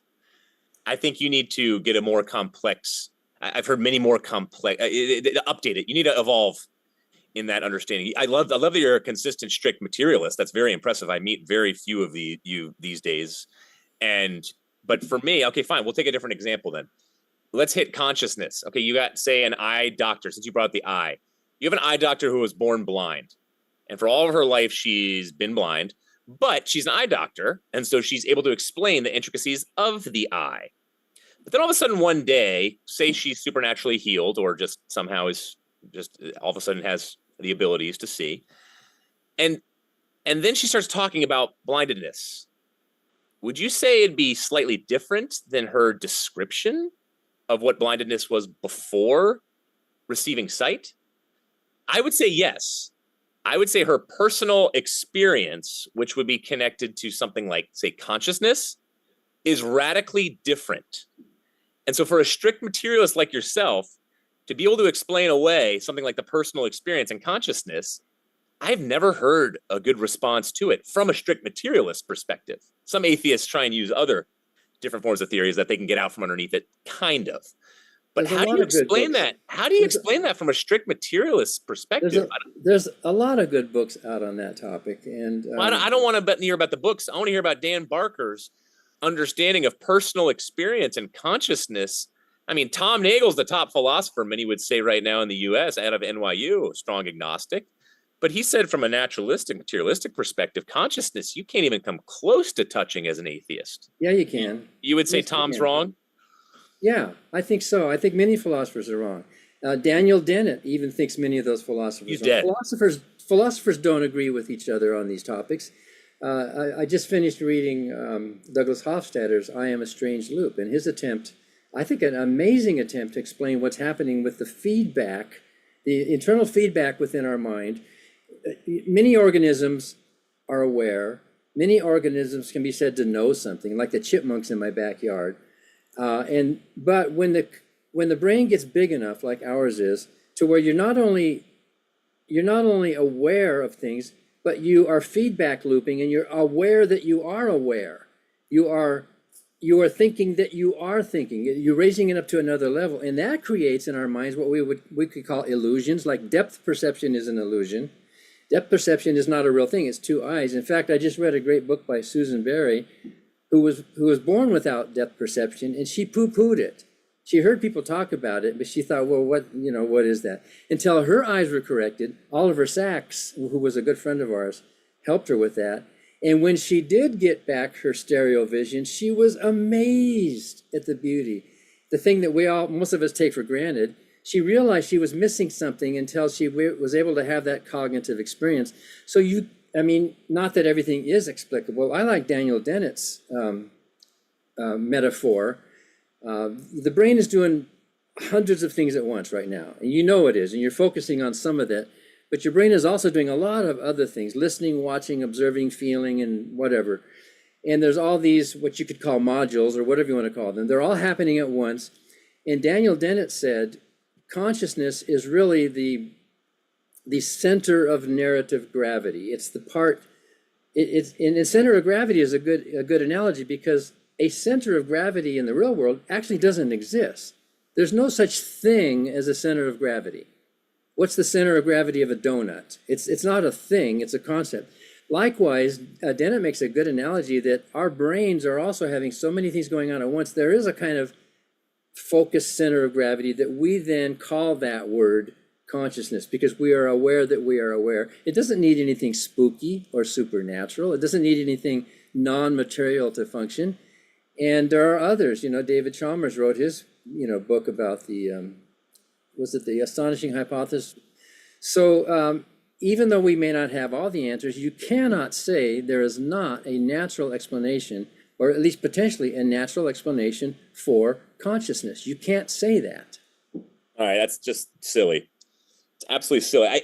Okay, don't get me wrong, though. I do think consciousness is coming from the physical. You're exactly right. But as soon as you jump from the physical to something immaterial, whether that's matter to morality or your physical fleshly brain to something like consciousness, you have no words. Like, I started to hear you, it sounded like you were making up words, because you can't get around it from a strict materialistic perspective. That's why I think you're going to need to drop the early 2000s or 90s, because even Sam Harris today, as ridiculous as he sounds, he'll say something like free will. Richard Dawkins says it too. Richard Dawkins says free will is an illusion. He says it's something that happened within evolution, but it's a misfiring to help us in some sense. But you can't, as a strict materialist, say that free will exists. Thank you, Richard. I think he's being consistent. I don't think Dan Barker's being consistent at all right now, but I think Richard's being consistent. And he says, I get very uncomfortable when we talk about free will, because I know it exists, but it's not supposed to exist. I like that. Thank you, Richard. And it's an illusion. So he gets it. I don't know why you don't get it. I disagree with Richard on a lot of things, but that makes a lot of sense. And he's the top atheist supposedly in the world. So then you go to Sam Harris, and he says, yeah, exactly. Free will, hard to explain from a materialist perspective. And he goes to the extent, I love this, where there is no real free will for a materialist because it's an immaterial thing. And he says, so if there's no real free will, he used the Cheshire example. And so up the street here from New Canaan, two guys got out of prison. If you remember the Cheshire slayings, they followed a woman home from the bank, lit her on fire after raping her two daughters as well, lit the house on fire. Anyway, Sam Harris comes along and he says, well, free will is kind of an illusion, and we're materialists here. And so this guy, he was determined. Both of them were, by their neurochemicals and their upbringing and what happened to them in prison. So how culpable should we really hold them? So look, if Dan has way better points than Richard Dawkins and Sam Harris, then I'm all ears, and maybe I'll become an atheist tonight. Okay, but so we can move on, because there's one thing that, again, this shows your broken wing, Dan. Unless you still have more on that topic, but I do. I have think a lot more on that topic. Well, we better move on then, because I don't want to get pinned into a corner here by Dan Barker, because there's one issue that we have to get to tonight that is the very central message of the whole Christian worldview, and that is your idea on this whole punishment and reward and the threatening of violence and hell. Like, we can keep going with consciousness, but you completely misrepresented everything about Christianity. I mean, everything. I don't think so. And I think as a pastor of 3 churches, that's embarrassing. That's absolutely embarrassing. For you to not even include an inch of grace based off of what happened on the cross scares me. The greatest thinkers in the world who are atheists, even they notice something called, lowercase grace, by the way, and forgiveness and forgiving your enemy at the cross. So I know you've got this broken wing and this emotional bias, and that's okay. We all do. So I've written an entire book about free will. It's called Free Will Explained. I've read, I think, just about everything there is to read about it, and I quote them, I cite them, and I like Sam Harris's book. Did you actually read his book, or did you just listen to it? I've listened lectures. Okay. I read a little bit of it and listened to lectures. I was mainly citing Dawkins word for word. Yeah, and I've also heard Dawkins say different things about free will as well. But you got to listen recently then. He said that to Peterson, and he said it to Alex O'Connor just a couple weeks ago. And so I agree that free will is an illusion, but an illusion is not nothing. An illusion is something. I just referred to the illusion of depth perception, which you have right now. It's an illusion that your brain is creating. The depth perception has 2 different signals from 2 different eyes. They combine to make this 3-dimensional stereo vision, right? In your brain, that's an illusion. And we have to admit that it's not a real thing, but it's a useful illusion. An illusion is not nothing. Even though it's an illusion, it doesn't mean it's not a real thing that's happening in our brains. So illusions like depth perception and, I think, free will can help us navigate the landscape. In the case of depth perception, it's the physical landscape. In the case of moral landscape, it's free will.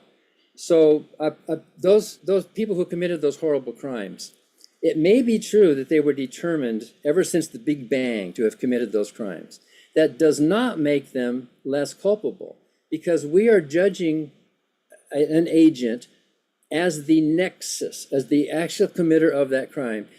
And to protect ourselves in society, we look at that perhaps damaged individual who committed the crime. We have to protect ourselves from them. So we have laws, we have systems of justice, we have juries. And there's a difference between a conviction and a sentencing. It might be that you discovered, oh no, that criminal who's guilty did have a brain tumor. Oh, well, doesn't that change your impression of the sentencing of them? So we do have a basis for moral accountability and moral judgment, and for the illusion of free will and acting as if each of us has it in a real sense when we don't actually have it, although we have it in our brains as an illusion. So it makes perfect sense, and I encourage you to read.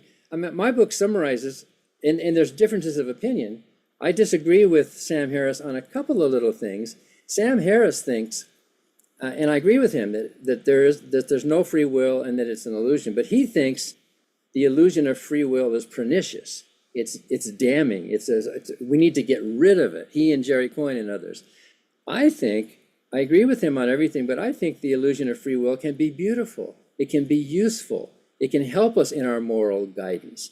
So maybe you've read a lot about this, and I don't want to ad hominem you. I mean, because you're a good guy, but I think there is more you could learn by reading more of the literature, Stuart. Excellent. I just hear updates all the time. You atheists disagree on all this, just like churches disagree on everything. And we're happy to. I would love to hear latest updates, and it's one that's tremendously frustrating because I just hear you guys start to use these made up words. Like Sam Harris he just makes his own dictionary pretty much to try and get around these terms. Just like a lot of books are coming out, like John Davidson Hunter, Christian Smith. I was just talking to the great sociologist over there at Notre Dame. Like they're coming out with books calling atheists out for redefining terms to try and get morality from the natural and scientific. And I love it. I absolutely love it. And people are like, oh, that's very true. Like Kidner and everybody else.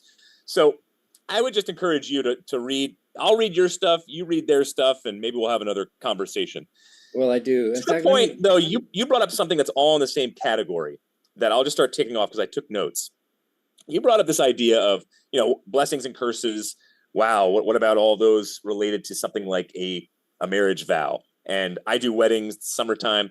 On every ring, 1 Corinthians chapter 13 is on those rings. What Paul says, whatever is true, whatever is lovely, whatever is admirable, whatever is pure, love is patient, love is kind, does not envy, it does not boast, is not rude, is not self-pleasing, is not easily angered, keeps no record of wrongs, love does not delight in evil. I mean, I could go on and on. All these qualities are straight from what Christ taught and how he lived and how he said, love your enemy. And that shattered every major ancient civilization that was there at the time. The Romans were all about the evolutionary process, strong eat the weak. Jesus came and he said, no, it's not cool to be the strong. It's cool to be the weak. The weak now is the powerful, and the powerful are the weak. And that was completely ridiculous to every single person. Like Josephus even wrote about it. He said all these Christians are being pitied. And then certain Roman emperors, Tacitus wrote about it as well. All these plagues that hit within the first 300 years AD of the Roman Empire, and you got Christians coming in, not only leaving the cities to bringing Samaritans outside of the city, giving up their own lives because of these plagues to save them. You got Josephus and all these others saying these Christians are helping more of our people than we are.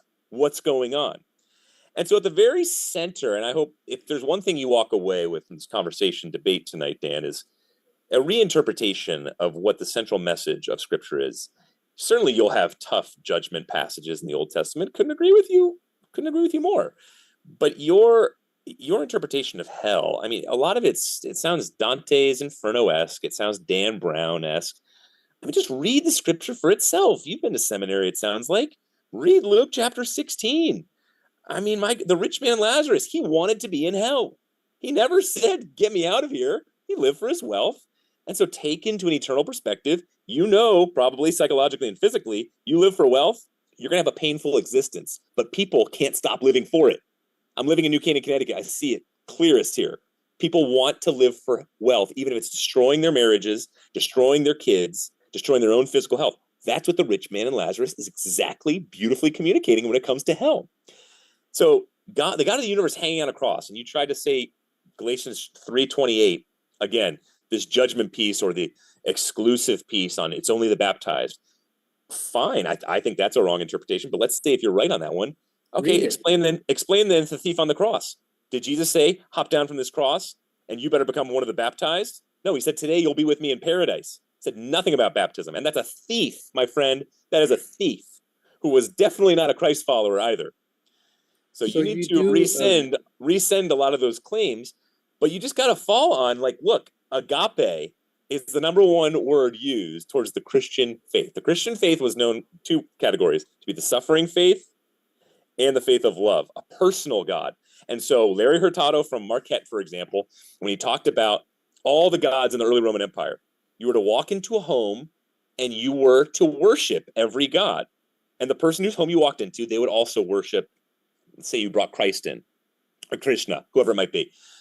But Christians became known as the only ones to have a God who wanted a personal, loving relationship with Dan Barker. Don't take my word for it. Don't take the Bible for it. Look historically into it yourself.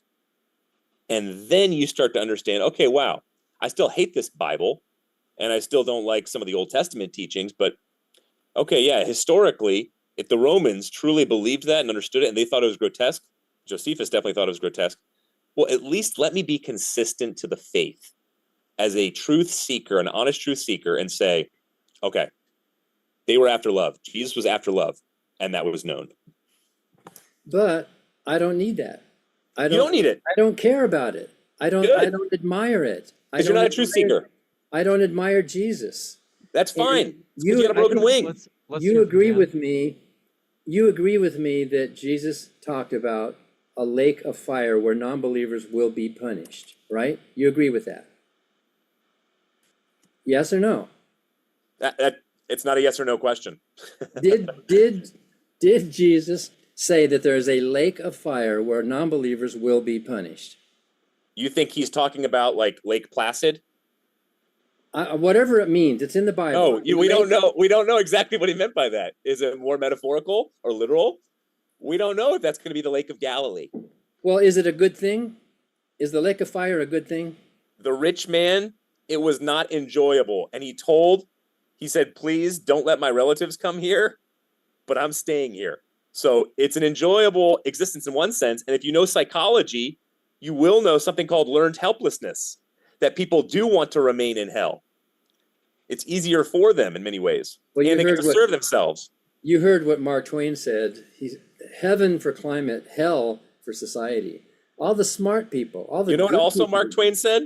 Mark Twain said, it's not the things that I don't like about the Bible that bug me. Wait, no, what did he say? Surely you know this quote. Surely. I'll quote it to you. It's not the things. Yeah. Quote it. It's not the things I don't understand about the Bible that bother me. It's the things I do understand. Thank you. That's a Dan Barker life verse right there, and you know it. That's a Dan Barker life verse, and I'm so glad that you have it memorized and not me, because you need to take that one home. You need to take that one home and to heart. Yeah, but don't you see the point? I do understand I do see the point, yes. I do understand it, Stuart. Mark Twain had dreams. Dan Barker. Mark Twain is very similar to you. Very similar wit as well. Well, I think that's a compliment. I am complimenting you right now. I go to Mark Twain's house here in Hartford almost every year. I am complimenting you right now. Do you know that Mark Twain had nightmares of this big Bible laying on his chest many nights, suffocating him? Because he looked at the Bible as primarily one of judgment, of curses, of fear of hell, and he didn't understand who Jesus Christ was. And he didn't listen even to what Christ taught. Well, you know also. And so that's exactly where Dan Barker's at. He thinks the Bible is just this book telling you you're all going to hell if you're gays, and if you're not walking in perfect line in every way, and if you don't have the same level of ethics and understanding of the Pharisees, then you're going to burn forever, Dan. If I truly thought that that's what the Bible and that's what Christ taught, I would be in the same boat as you. But I am more honest than you in my exegesis and my interpretation and giving room for what exactly Jesus is saying. Well, I don't think so. I don't think you're as honest. I don't think your interpretation is correct. I think you are loyal.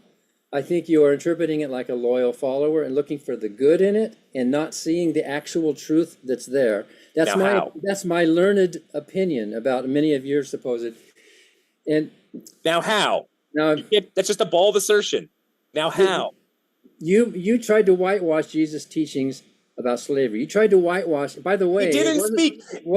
Dan, do a basic Google search. Sure. Basic to be Google sure that search. Dan gets a chance to speak as well. Is that I appreciate Sweet your passion, mercy. Stuart. But sweet mercy, though. I can't have Dan on. I can't do the Jesus and slavery thing right now. Nobody says that. Dan, please just do a simple Google search on did Jesus promote slavery, and the secular liberals will say no on Google and AI. I want to give Dan the last 30 seconds of this open dialogue, and then we're going to jump into the Q&A. So it wasn't Psalm 73, it was Psalm 137. And it wasn't the Canaanites they were complaining about, it was the Babylonians they were complaining about. It's the last verse of Psalm 137 that said happy. And the word is happy there, Esher. Yes. And many translate it as blessed. Happy shall they be who take the little ones and dash them against the stones. They didn't say it was regrettable collateral war damage. They said, you, the reader, in a book supposedly inspired by God, should be happy to take little babies and dash them against the stones. You should be happy to do that according to your Bible. And that's a correct interpretation, by the way. I've done a whole analysis of this, and shake your head as much as you want. I'm going to give you a response I do when you're ready. Well, we're out of time here. Yeah, exactly. We are out of time. We're going to jump into the Q&A. Folks, want to say thank you very much for your questions. We're going to jump into these. Do want to let you know our guests are linked in the description box, and that includes at the podcast. So all of our debates end up on the Modern Day Debate podcast, available at fine podcast apps everywhere, Spotify, Apple Podcasts, you name it. And you can find our guest links in the description box for the podcast as well. In addition, housekeeping stuff, we are still working on our GoFundMe project, in which we are raising funds for our camera lenses that we'll be using for our in-person debates at DebateCon and other projects such as Outnumbered, which starts this summer. This first question coming in from, and folks, we've got a good amount of questions. So I would say we can't guarantee if you put in a question after this moment that we're going to get to it, because we got a good list. Batman Inc. says, I would like to encourage study on St. Thomas Aquinas' multi-volume Summa Theologica to see Christianity's intellectual defensibility. Also, happy month of the Sacred Heart of Jesus.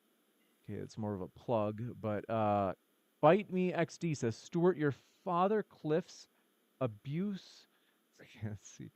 All right, this is Read it, James. You say, Stuart, your father Dan. Cliffe's abuse toward you made you cling to magic and fairy tales. Now, as an adult, you still cling to fantasies like Santa, hindering your ability to think clearly and grow mentally. Hey, at least I know the ocean I'm swimming in, my friend. You can't even get to the point of saying the Judeo-Christian values have shaped our country and that you're still living by them. That's what Nietzsche said. Friedrich Nietzsche said that, not Stuart Knechtle, Dan's old friend. But he's not listening to Nietzsche either. Hey, James, before we go on, can we put a time limit on the answers so we can move along? Yes. Maybe 60 seconds? Yeah, that's a good idea. Okay. Even Lord says, happy Jurassic June. Happy Dino Month. Hello, James. Thank you for your kind words. Hollywood D says, keep up the good work. Thanks for your kind words. Check out our guest links in the description. They are the lifeblood of this channel. Even Lord says, Mr. Barker, what is wrong with slavery? How can you justify your opinion if you do not have objective morality? What makes your opinion valuable to others? Slavery causes harm. You got it. And this one coming in from Deputy Frank Garrett says, love to receive great bread. Okay. Bakery guy. Even Lord says, Mr. Knechtle, do Jews have magic? Let's see. Like, do they have some sort of magicness about them as an ethnic group? I think they mean like God's chosen people in the Old Testament. They're asking like, are they like more valuable? Good question. Just like Noah, God did not choose Noah because of something great that he did. God chose Noah just by God's grace. And that's the same with the Jews. There was nothing in and of themselves that the Jews were built with or did better. It was just by God's grace that he used them to reach all nations. That's why you have something like, say, Jesus highlighting the Good Samaritan, even more so than the Jew. I mean, Jesus was a Jew himself, so you would be like, obviously, Jesus would highlight the Jew, right? But no, he's saying everybody is on equal playing ground. And how interesting, we are so high on egalitarianism in our nation today. I think Dan probably is as well. I wonder where we got that. Maybe it was from the Greeks, Plato. Maybe it was from them who were pro-slavery. No, couldn't have been them. I wonder who it came from. Oh, the humanists. Yeah, what's the history of humanism? Oh, the history of humanism is a bunch of just white dudes always sitting around a nice conference table, inviting one like black nation there when it's all just, it's a what over and time. I'm going to stop. This one coming in from Jordan Lofgren says, Stuart, please reach out to and debate Jay Dyer. Obviously, let's see, this is atheism. They say debate Jay, please. I don't understand. Zuver says, Stuart, why would an all-knowing, all-loving God create a universe in which most people end up in hell, knowing all that beforehand? By the way, freedom of will or not makes no difference. Okay, how in the world do you know that the majority of people in the world are going to hell? I mean, Hebrews chapter 11, there's endless amounts of people who didn't know Jesus who are going to be in heaven. The patriarchs are some of them. And so what are you trying to take the book of Revelation, the 144,000, and say it's going to be 144,000 people in heaven? No, obviously there's metaphor in apocalyptic literature. So that's my first point. Second point is God still thought it was worth it to share his love. His love existed throughout eternity. Father, Son, Holy Spirit loving each other throughout time. I think Dan and Stuart, our two biggest drives are to be loved and to love others. I don't think you get that from atheistic evolution. I don't think that really stacks up. Hey, we were raised red in tooth and claw, therefore let us love one another. That's what the materialist atheist says. And so God knows that we will suffer, but in no way is he forcing us into that suffering. Just because he has foreknowledge doesn't mean he's willing it. You got it, Dan. This one coming in from, do appreciate it. Even Lord says, Sir Horthy saved the most lives as a Hungarian. I don't remember that coming up in the debate. Bubblegum Gun said, Mr. Barker, let's see. They're saying, they say, is the procedures done on LGBT children causing moral harm? Ooh, they're like asking, that one. Is this harm in your worldview? Well, it may or may not be, and I think it's up to the choice of the person. Sometimes, in order to minimize harm, you actually have to create harm. And so that's why I don't use the word eliminate harm. I use the word minimize harm. For example, I think we would all agree that it is harmful to chop off somebody's leg. But you might have to do that to save a life. You might have to do an amputation. Sometimes some limited temporary harm is necessary for a greater good. And so we have to weigh each of those situations. And so I don't know. I'm not a doctor. I don't know what would happen in any of these cases. So I don't know if I'm qualified to answer that. I do know that I do think that those few people, very tiny amount of humans who choose to do that, must have some good reason. And if they're going in through medical care, I'm assuming there's some good safeguards and guardrails in place to minimize the overall harm, even though there might be some temporary harm that's caused. You got it. This one coming in from Arcade Outpost says the culture, quote unquote, ignores crime statistics regarding, let's see. That has nothing to do with the debate. Paulo says all abolitionists were Christians. David Hume was a racist. Also, Dan misrepresented the purpose of Old Testament descriptions of imperfect leaders. Well, two things to that. There were a number of non-Christian abolitionists. A big one that comes to mind is Thomas Paine. Thomas Paine was one of our great forgotten founders in the United States, and he was in favor of women's rights. He was way ahead of his time. He was an early abolitionist. He opposed, Jefferson and those who owned slaves. He thought it was an outrage. He was not a Christian. He was a deist. In fact, he wrote a very popular book in the late 19th century called The Age of Reason, in which he really heavily criticized the Bible. And it makes for good reading, 19th century reading, if you know what I mean, because we've learned more since then. But Thomas Paine believed with all his heart, without believing in the Bible, without loving Jesus, without knowing any of that. He believed, contrary to many of his Christian friends who did believe slavery was okay, he believed that it was a moral outrage.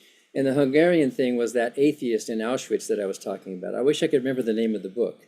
A smart guy who actually escaped. You weren't supposed to escape Auschwitz, but he and a buddy found a way to escape and notified the Hungarians about what was happening there and saved a lot of lives because of that. And I would judge him morally as a good person because he was acting in a way to minimize real harm in the real world.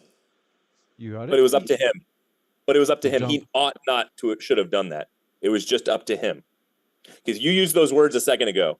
Oh, it's up to you at the LGBTQ example. Okay, up to you. So you not ought to have saved those Jews' lives. So don't use the word ought or should or good in any type of objective sense. It was up to him. He I want to give decided. Dan a chance to respond before we go to the next question. Yeah, well, all morality is like that. Some people do choose to be moral and some don't. Some people are psychopaths and some are not.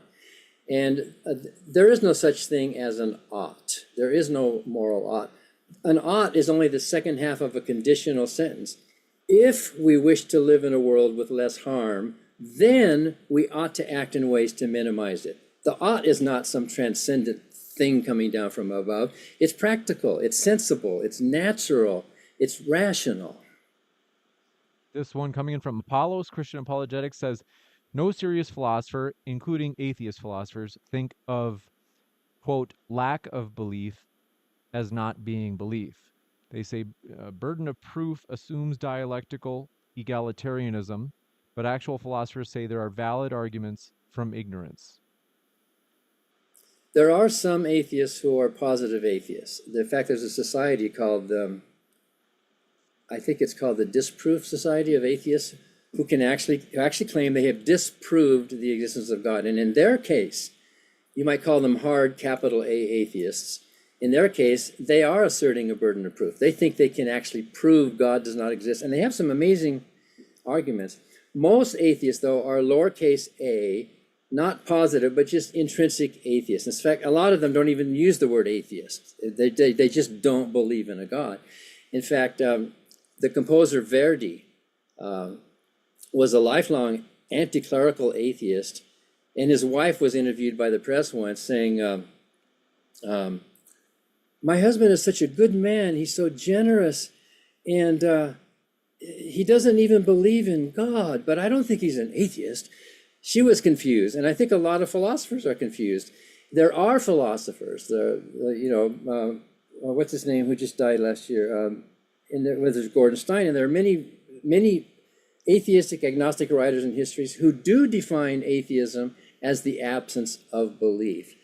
And I will defend my absence of belief. I will assume a defensive strategy by pointing out there's no coherent definition of a God, there's no good evidence for a God, there is no good argument for a God, and I've talked about all of them. There is none. I mean, there are arguments, but there are no good ones.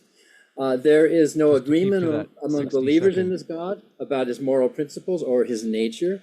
There is no good answer to the problem of evil, and there's no need for a God. Request you had. Right. We've got to jump to the next question. This one coming in from the Sacrament Show says, how do you make a moral argument as an atheist? Where do your morals come from? I think you've covered this, but let's humor them. Yeah, we did. Morals don't come from anywhere. They don't need a source. Morality is a word that we use to describe a concept of trying to minimize harm in the real world. That's what we mean by moral. That's what we all mean by moral. We know somebody's bad, they're a criminal, because why? They have caused harm. It can be direct harm or indirect harm. So our morality comes from something real, not imaginary. It comes from the real world. What causes harm, and what can we do to try to minimize it? I mean, that's a very positive, practical way of thinking about the world. You got it. This one coming in from Apollos says, Dan strawmans and forgets the lawgiver is omniscient. I'm trying to think what you had said that suggests that the lawgiver is not omniscient. We never talked about omniscience here. JSS Tiger says, Jesus was probably a casual street magician who realized one day he could use it to pretend to be a prophet. Stuart. What? Just give me the evidence and I'll believe you. I don't believe that's true. I mean, that would be one tiny probability among dozens of other possible explanations for Jesus. But there were some magicians running around. They were called thaumaturges, and they were pretending to heal people, and they were pretending, and a lot of them had followers.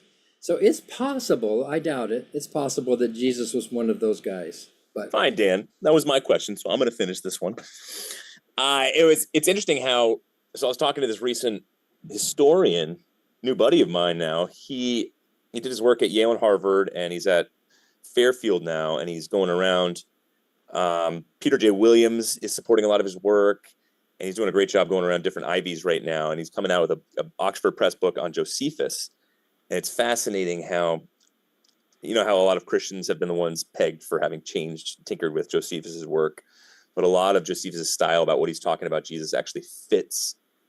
He's showing the historical genre and nature and being there at Pilate's, at the actual trial as well, and how him talking about the trial, actually, when he talks about Jesus, he had documented other Messianic movements. There were over 100 Messianic movements that historically are verifiable in Jesus's day. And basically, Josephus speaks about Jesus in the only way where he doesn't laugh it off. Like, he says his disciples truly believe this happened. Now, obviously, Josephus never said, I believe it happened. But it's fascinating how this new discovery on historical Josephus and his writings are showing actually that his disciples truly believe this, and you got to take this messianic figure seriously, not just a magician. This one from Isa Kabir says, Dan, most of the Ivy League schools are Christian or are of Christian foundation. If Christianity is indefensible, how is it a guiding force of the intellectual elite through history? Well, we know Harvard, for example, was started as a seminary to train young preachers.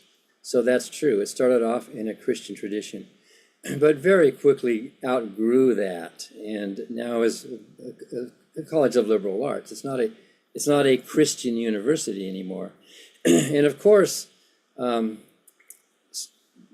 predominant culture in an area is going to establish its institutions according to its own predominant culture. Look at India, though. Look at other countries where the religions are different. You will find, schools and hospitals, and people say, have atheists ever built any hospitals? Of course they have, and we have good examples. In fact, most of our hospital systems connected with universities in the U.S. could be said to have been created largely by non-believers because it was not a religious mission. So I think we can be charitable and admit that there are an awful lot of good Christians in the world. I mean, atheists don't say Christians are all bad people and lack morals, and many of them do good things, and some of them attribute their good deeds to their faith. But name a good deed that a Christian does that a non-Christian cannot do and has not done through history. So let's give credit where credit is due, but let's also give credit to the doubters, the skeptics, the freethinkers, the agnostics, the others who have been actively engaged in making this a better world. And the average American still says outright, if they were walking down a dark alley, it would matter to them, they were by themselves, if a group of people were coming in the other direction and they found out that those people just walked out of a Bible study. You got it. This one from Spectator says, religion is the codification of thousands of years of complex moral principles and lessons evolved over thousands of years of lived human experience. Far more complex than any denialist. I'm an atheist. I don't know what the question in that was. Well, let me just take a stab. It seems like he's asking, has religion also evolved, just like other moral systems and judicial systems in society? If we look at religion from outside as a very real human phenomenon, how did it get here? And I think the questioner is asking, did it also go through a process of evolution? Just like law, the Magna Carta was really a really simple, but not very useful system of law, but it evolved, and then further developments, and then English common law, and then we keep developing, and law evolves. Law is not handed down from on high, and I think this questioner might be asking, can't we say the same thing about religion? It evolved from simple ideas and is built up in different cultures around the world. You got it. And Red Fox says, Mr. Barker, why is harm bad, though?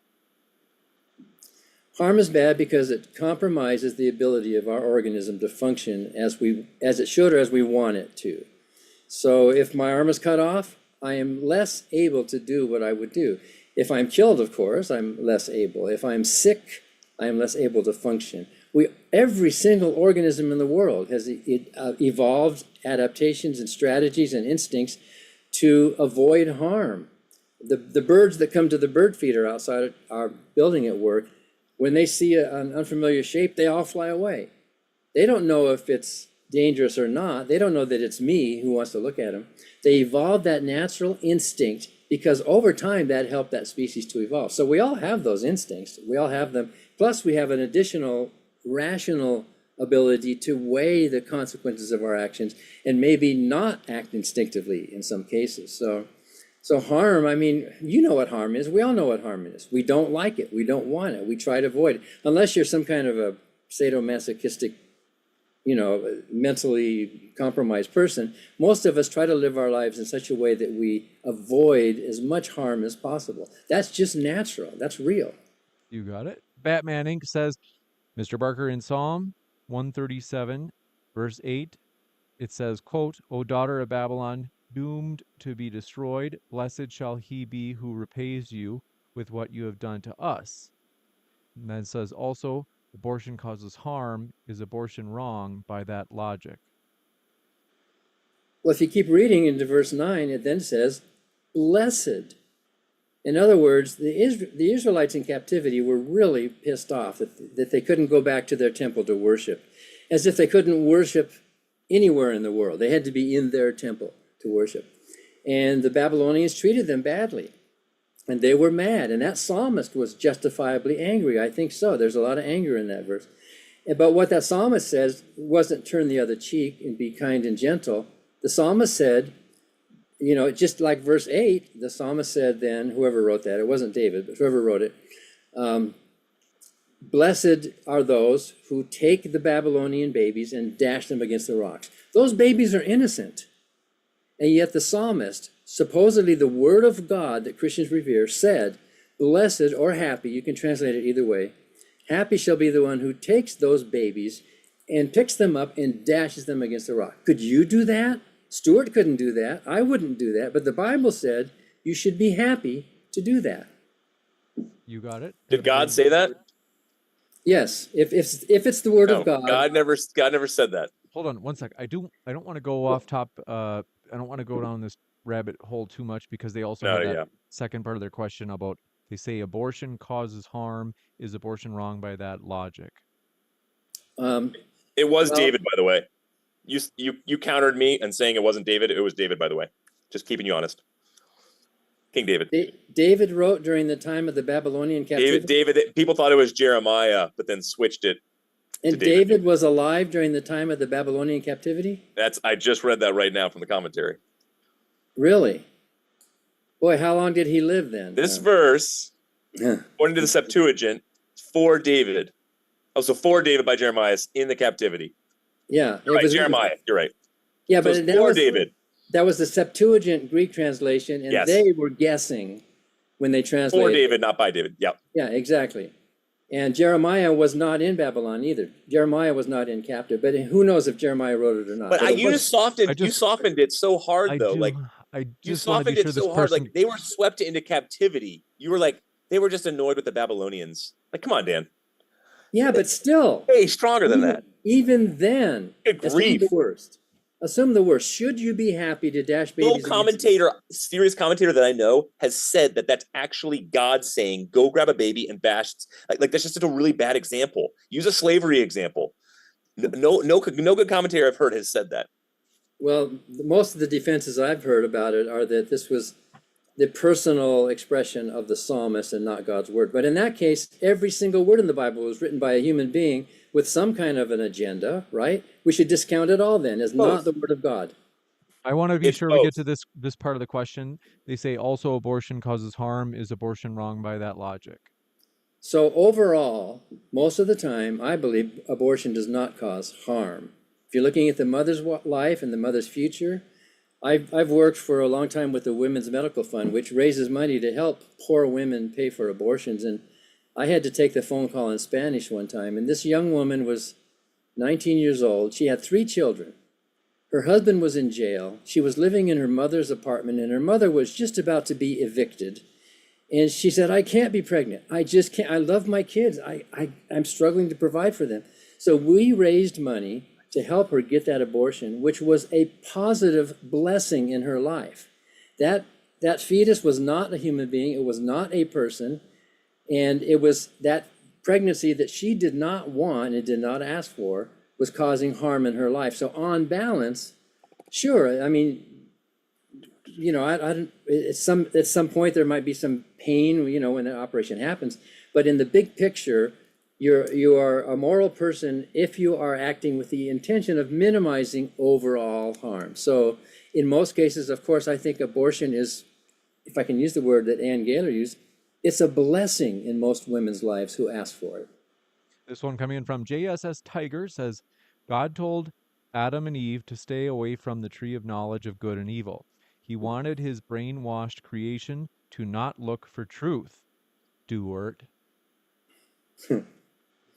I didn't hear it because I just heard abortion and blessing used in the same sentence. You're looking at Twitter or something. All right, they say God told Adam and Eve to stay away from the tree of knowledge of good and evil. He wanted his brainwashed creation to not look for truth. No, God gave Adam and Eve all they wanted. The only reason why there was that one tree was to show their relationship with God, what it would be like. And what they said was, God does not care about me ultimately. He does not take my ultimate best into concern. So I'm going to eat of this tree. And that's what the average person today does with God, whether it's Dan or myself. It's God doesn't have my best for me. And so I'm going to either doubt him or I'm going to flee from him. And just like a criminal runs from the cops, Dan is running from God. And just like a man who's knocking on the door of a brothel is looking for a prostitute, you know, Dan's looking for God.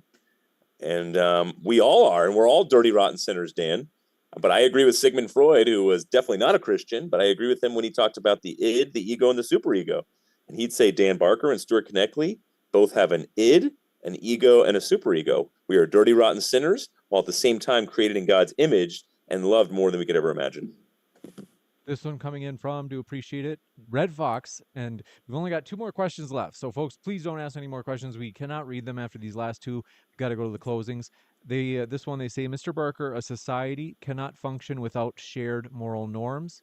If laws only prevent direct harm, what happens when moral decay leads to systemic harm?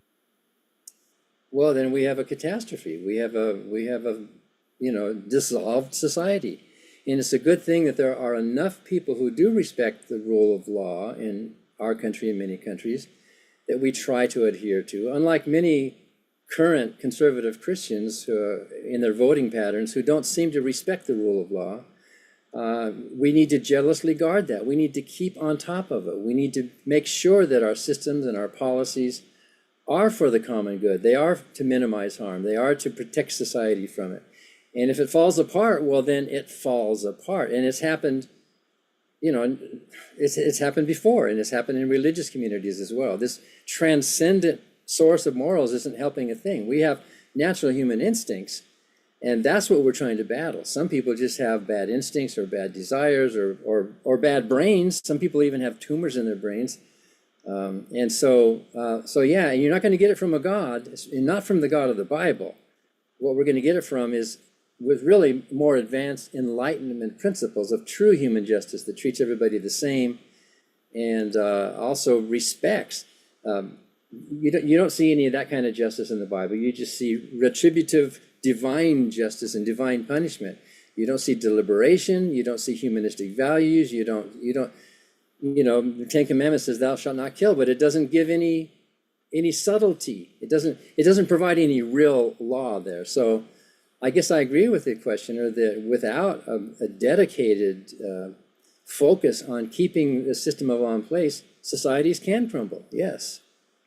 You got it. In this last one, will defer to you on what this means. They say, could harm be replaced with another experience? The only reason I say that is I think there may be using harm almost like it's synonymous with suffering, but I'm not sure if that's how you intended harm to be meant. Well, Mr. so Barker. the reason I use harm instead of pain, some people say pain, is that sometimes pain is good. I mean, sometimes pain is very useful. Obviously, it alerts us to problems that we have that we need to fix. But if pain was the measure, well, then there would be no moral problem with me shooting somebody in the head while they're asleep. they would feel no pain, right? But obviously their organism is harmed, right? So that's the measure we're using. Actual physical, biological harm in the real world is what we are by law and by custom and by society, at least I hope most of us are trying to make much less of that. You got it. And we're going to jump into the closings. As mentioned, folks, Mr. Barker was willing to, you could say, allow the traditional format in which the affirmative actually usually gets the very first speech and then the very last speech. So we're going to switch our order where for the closings, Dan will go first for 3 minutes, and then Stuart will go for 3 minutes for his closing as well. And that's, as I mentioned, intentional. The floor is all yours, Mr. Barker, for your closing. Well, thank you. This has really been a lot of fun, and I appreciate the attitude and the camaraderie here. And I think we all learned something. I've learned some things tonight from Stuart, and I thank you for that, Stuart, and I hope you can say the same thing. When I was a believer, I was a true believer. And a lot of Christians today try to say, well, Dan, you didn't really know Jesus, and you didn't have the right way to interpret it. I thought I did. I'm sure I felt it, and I saw answers to prayer, and I felt it in my heart, and I prayed in the Spirit, and I preached, and people were saved. And so the Bible says, you shall know them by their fruits. If I was not a true Christian, nobody is. That's how you know. And I felt it, and I believe it. And if you don't believe me, then you're accusing me of being a liar. Friends from my past will tell you the same thing. I left it not because I didn't like it. I left it not because I was hurt. I left it not because the church treated me badly. I think most of the time the church treated me quite well. I had some great Christian friends, and some of them are still friends today. So Stuart's attempt to psychoanalyze me is below the belt. I think it's outside the bounds of civil debate. But because you can't psychoanalyze another person just from a 5-minute talk here. But when I finally realized that those things I mentioned before, there's no good evidence, there's no good coherent definition, there's no good argument, there's no agreement among believers, there's no good answer to the problem of evil, and there's no need. There's actually no need for a God, because millions, hundreds of millions of really good people live happy, moral, productive, loving lives without it in many different countries. I realized, well, I guess I don't believe anymore, and what I was preaching is actually just false and not necessary. I sent out a letter to everybody, including, I sent out maybe 50 or 60 letters to co-ministers, co-missionaries, Christian publishers, family, and friends. My mom and dad were shocked, and my mom came all the way over to California. Let's talk with her preacher son, who now doesn't believe. I didn't know that until she went back to Arizona. She stopped going to church. She started thinking. She says, I love Danny. We have a good family. We get along well. And I told her about some of those Old Testament stories about like Korah or Phinehas or some of these other, morally monstrous stories that are in the Bible. And she stopped going to church. And after about a year, she said, you know what? Danny's right. And she became an atheist. My dad was arguing with me by mail, and after about a year later, my dad said, you know what? Danny's right. And my wife, they stopped going to church, and my mom said, and Richard Dawkins quoted this in the foreword to my book, Godless, my mom said, you know what? It's so great being an atheist because I don't have to hate anymore. I don't have to say who's in and who's out. Who are the good guys? Who are the bad guys? Who are the homosexuals? Or the women having abortions, or the people in this religion? She said, I can just slough all of that off, and I can just be a human being. And in her mind, there was no intellectual integrity to the teachings of the Bible. She realized that just being a good, loving mother, she just had a high school education. And living a life without belief in God is immensely rewarding and fulfilling and freeing. Thank you very much for that closing, and we'll kick it over to Stuart for his closing as well. The only reason why I said that Dan had some emotional bias is because he did not bring up, not even once, that there's any type of love in the Bible. He didn't bring up grace, not even once in the Bible, where the whole central message of the entire scripture, Old Testament through, talk to some of the best biblical scholars who are not Christians. We'll say that. Dostoevsky, as brilliant of a mind as he was, did not come to believe in Christ and become a Christian through his intellect, through the evidence we've been talking about tonight. He came because he saw the grace and love when he walked into a Catholic church one day on Jesus hanging up on that cross, and he stared at it for 4 hours straight. And he said, surely if somebody impacted the world as much as this person has, who shows me that kind of love, then something is going on that I better check out and take more seriously. And he was melted to his core by it. So even one of the most brilliant minds who's ever lived came to believe in Christ through the heart firstly, then the brain, then the mind. So many come through the mind, then the heart. Many come through the heart, then the mind. So I would just be open to both. Dan, love you. Really love this discussion. Learn from you as well. And I like your heart posture too. Even though you said abortion's a blessing, I still believe in your innate goodness. And no, I think you're a great guy, though, and I appreciate this. Was a lot of fun. I would still, though, just plead with you. Yes, there are some tremendously difficult passages on judgment in the Bible. God sets a high standard at times, and you have to have judgment and justice if you're going to have love, if you're going to stand up for the poor. You know, you said human rights were not based off of the Bible and that the Bible doesn't speak to human rights. My friend, 400 times in the Old Testament, the one that you do not like, that's all about justice and judgment, supposedly, 400 times, 400 talks about the widow, the orphan, and why we're to stand up for them. No other civilization, especially in that time period, talked about human rights, especially like that. And so that's why I'm talking about this emotional bias piece, where it's like, it's so obvious. Like in some religious textbooks, and you can nitpick the Bible on other topics, you could say, oh, it's up for interpretation. You know, you got to be careful here. It is so obvious from one cover to the other. It's scary. And so that's why I look at Dan and I say, maybe you were what you thought was a Christian. Maybe you truly did understand grace and the cross of Christ and forgiveness and loving your enemy. Maybe you honestly did pray. And I'm sorry if you missed all that, or if you honestly had it, and then you said, nope, not enough. Thank you for your sincerity. And thank you that you are an atheist. I appreciate that. But then you got after the pragmatics again. Like you accused me at the start for just talking about the pragmatics. You went all pragmatics on me all of a sudden.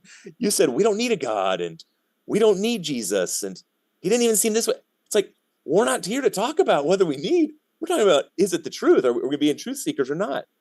So that's another side of it that I wasn't debating. I was here to give the evidence. And I think you did do a good job wrestling with the evidence. I'm not saying you didn't. And then thirdly and finally, though, what's that? I can give you maybe 20 more seconds to be 20 more seconds. All right. congruent with what I gave Dan. So Dan and everybody watching, I would just strongly encourage you to continue to chase after the real Jesus Christ. He's the hound of heaven. He's not going to force you into anything. He wants you, like Blaise Pascal talks about, he gives you plenty of evidence to come to him and not enough to reject when you reject him. He's going to respect your free will, respect your decision. And so come to him if you believe that he is intellectually credible and existentially satisfying. And I believe he is emotionally to your very heart, and he will never leave you nor forsake you. We also happen to have, related to exactly what you wrapped up with, Stuart, there was a question. Sorry, Blake, that I did miss your question. He got this in really early in the debate, and I missed it. He said, Stuart, in Luke 19:27, related to what you just said, it says, Jesus says to slay his enemies before him. Is Jesus threatening us into a relationship with him, saying, believe in me or else?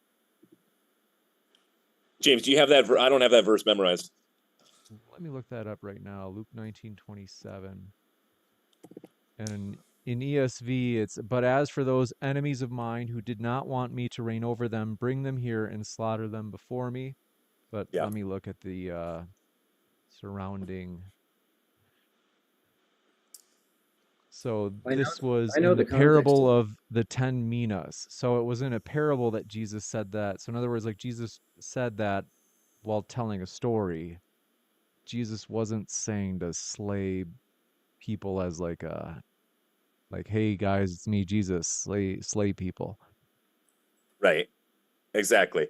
It's not like all of a sudden he became Muhammad and wasn't using the towel anymore and just the sword. I think it does, though, get at the judgment of Christ. Like there will be a judgment day, even though I did talked to Dan about, his understanding of hell might be more Dante's Inferno and the Lake of Fire. I'm not saying that there's not going to be, whether it's outer darkness or fire, or that's literal or metaphorical, we don't know, but there will be a judgment day for sure. And so I think a lot of Luke 19:27 is getting at, if you're going to just totally deny the authority of Christ and you're going to live your own way, and then if you're going to do evil, yeah, there's definitely going to be a judgment for that person. And there should be. Look at our judicial system. Thank heaven for it. So there was one that Dell had. So Dell got this in on time too. And if you can forgive me for missing these, that they said, this is for Mr. Barker. Could harm be replaced with another experience? Did I read that? I think you did. That's right. We talked about. I don't know if I responded to that or not about pain. Before we go, unrelated to this debate, there's a book coming out this year published by Erdmans, which is a Christian publisher, called Has God Been Found? It should be out in the summer. It's a debate between me and Dr. Adam Lloyd Johnson, the transcript, and then they enlisted 6 theistic scholars and 6 atheistic scholars to comment on our debate. Plus, we had some additional rebuttals in it. And it's fascinating. It talks about all these issues in much greater depth than we had time to go into today. It's called Has God Been Found? I'm going to add that link to so Has God Been Found? I don't know if it's available yet, but. Okay. I do want to remind you folks, as well. Okay, this is the one that I'm sorry, I read the wrong one. This is Even Lord had said, humans enjoy harming others, such as in revenge, war, or pranks. But my guess is, Dan, you'd probably say, even if humans have like these weakened states in which they enjoy harming others, it doesn't mean it's good, maybe. But I'll let you speak for yourself. Well, all I will say is that's why we have laws. There are some bad apples in the species, and it's a matter of, I guess, genetic luck, or maybe pollution or illness or whatever. But there are some bad actors, and that's why we have laws. And we should jealously guard and protect the laws that we do have to try to protect all of us. If a criminal's coming into your house, you don't fall on your knees to pray. You call the police. We have a system of justice, systems of protection and enforcement in place in a humanistic society that values human values. So yeah, and we all know look at all the Catholic priests who are molesting children, and look at, and in fact, there's actually more Protestant pedophiles than there are Catholics, but Catholics are overrepresented, and those people are criminals, and they should be held accountable. And their faith is not protecting them from their urges and that. So more respect for a system of law.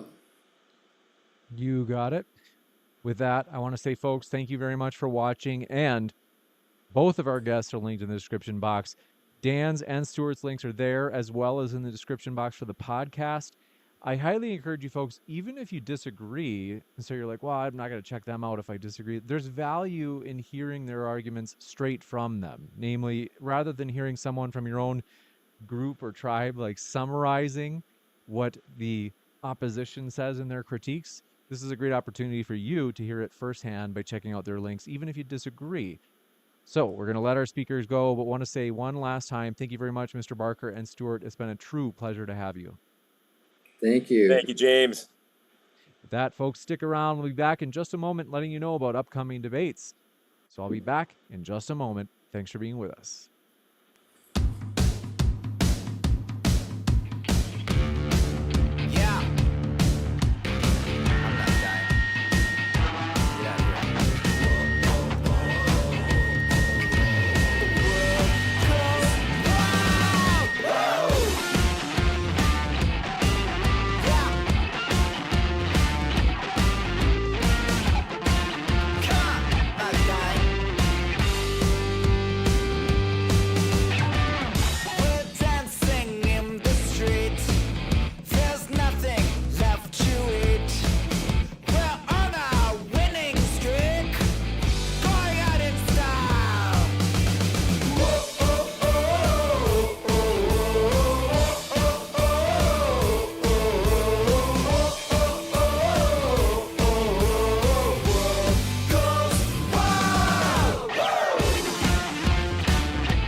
Hey folks, thanks so much for being here. Let me just load up that sweet little video feed. I want you to see my face because I am smiling. Why? Well, I want to say first, thank you guys for your support. Thanks for hanging out here at Modern Day Debate.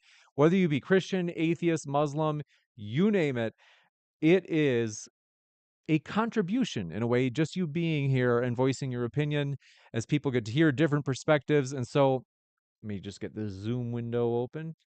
I do want to say you guys have been so supportive to say the least. I am just so grateful that you guys have made this so fun for me to do modern day debate. This started about 6 years ago, so it's been a long time, which is amazing because when I started it, it was just me and my buddies like debating, and now we get to host very popular names like Dan Barker and Stuart Knechtle, and I just enjoy this so much, and I enjoy it because of the speakers as well as you guys. I want to say hello to you in the old live chat. Johannes Koos, am I saying it right? Andrew Nazario says, "How's it going?" I'm doing well, thank you very much. How are you? Alex B, good to have you, as well as Per Aspera ad Astra. Thanks for being here. Batman Inc. Thanks for being a mod and for being here. Alex B, glad that you are here. Amazing. Can you guys tell that my microphone, you tell that my audio is way better? I've updated my microphone. So normally I would use that old Blue Yeti, which is a fine mic. It's definitely like the best USB mic as like last I heard. I don't really read up on this stuff often though. But this microphone is way better. So we will not have the problems we used to have. So I am very indebted and thankful for Sean from Uncensored America. Man, I got a little bit of brain fog. Just bear with me. So I am very excited, very thrilled. My dear friends, if you have not already, I have pinned the Modern Day Debate Facebook link at the top of the chat. If you want to know when Modern Day Debate is coming to a city near you to host a debate, follow our Facebook page as we will be announcing there when we are going to come to a new city. And Native Wildman says, "Hi, James. Good to have you there. Happy that you are with us." And Eureka Ariri, am I saying it right? Thanks for coming by. And it's probing time 666. Thank you for being a channel member. And also, thank you, Native Wildman, for being a channel member. You guys, that's another way of thank you guys for your support. Thank you as well for your likes. So now is a great opportunity. If you hit that like button, we do appreciate your support that way. For real. We're at 128 likes. We can totally get to 130. Now we're at 129. We only need one more. So I want to say, I hope you guys have a great rest of your weekend. In terms of upcoming debates, one thing, hold on, right now I'm actually trying to put Mr. Barker's link in the description box for his book. I don't, why does Amazon, is there a way to get a link from Amazon that isn't like 12 lines long? Because this is like, oh, here, wait, I just found it. I'm a rookie here. I think I got it. Yep, there it is. Let me see if this works. Because the one I was using from the space bar was like egregiously long. Oh, there we go. Um, Dan's book on free will. And then mentioned during the debate. And then there was another one too, I think he mentioned. Can you remind me? Do you guys remember what book it was? Because I told him I would update the description. Was it? It wasn't Godless that he mentioned. It was God and the Folly of Faith. No, that wasn't. Oh, that's by Victor Stanger. Let's see here. What year did that come out? Let's see.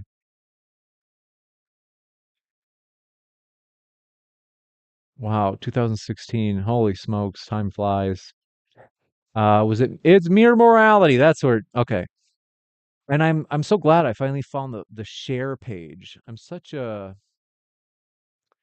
I feel like such a boomer for not having known about that. And now I know about that now. But yeah, So I'm going to put that in here. Thanks for your super chat. Jordan Lofgren says, please set up Stuart or Cliffe versus Jay Dyer debate. This needs to happen, and your views would be huge on it. I agree. It would be a popular debate. I don't know what they would debate though, because they're both Christians. I'm open to ideas, Jordan. I'm not saying it can't be done. It can be done, but if you can help me knowing what topic they'd want, it'd be easier for me if I pitch it to Jay. Higher probability that he'd be up for it, and also that, frankly, that Stuart would be up for it if I have like a crisp little topic that they clearly disagree on. And then I'm just updating Dan's book, Mere Morality, mentioned during the debate. So yeah, we do appreciate these guys. They are the lifeblood of the channel. It would be so terrible to just have me debate myself every night. You'd be out of here. Hold on one sec. Somebody's at the door. I gotta check it. I think it's not the Amazon guy. I don't see an Amazon Carl site. 2 seconds. Oh, my back hurts. Oh.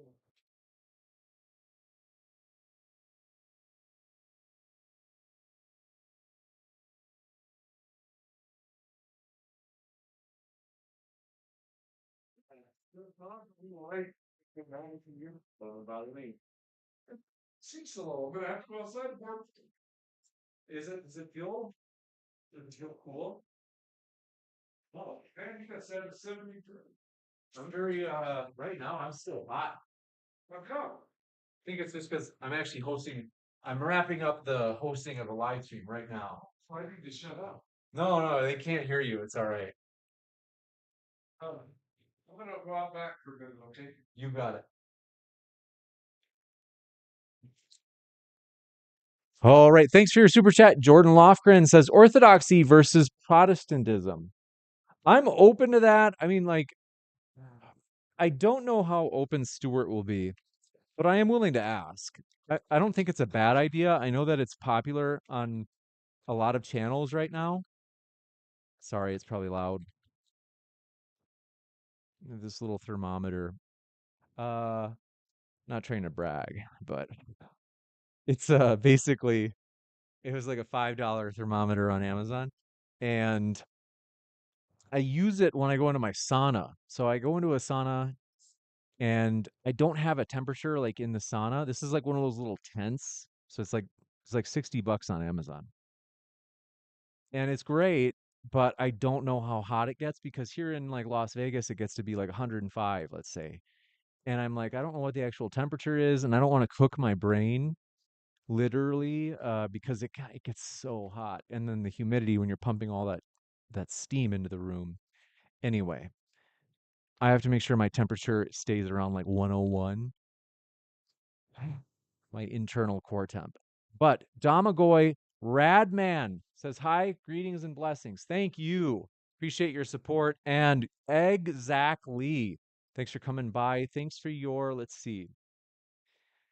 Spectator, glad to have you here. Dave Whitley says, made me a turkey pot pie. Thank you for that. And thank you, Jordan Lofgren, Orthodoxy versus Protestantism. I can I can run it by Stuart since you've asked, and I appreciate your support through the super chat. I'm willing to ask, but I have to be completely honest, and I'll try to do it. I'll try to pitch it in a way that like will optimize the likelihood. Frankly, the higher likelihood would be if I get Jay to commit first, because I think Jay would want this debate more than Stuart, because Stuart usually has he's more like taking the evangelist apologetics approach for non-Christians. So for Stuart to do an in-house theology debate with a Christian, he doesn't do that as often. And I think Jay does those more often, I suspect. I haven't kept a close eye on Jay's debates, but I think it's in Jay's wheelhouse more than Stewart's, if I can say it like concisely for once. So long story short, if Jay agrees to it and a date, then I can at least pitch it to Stewart.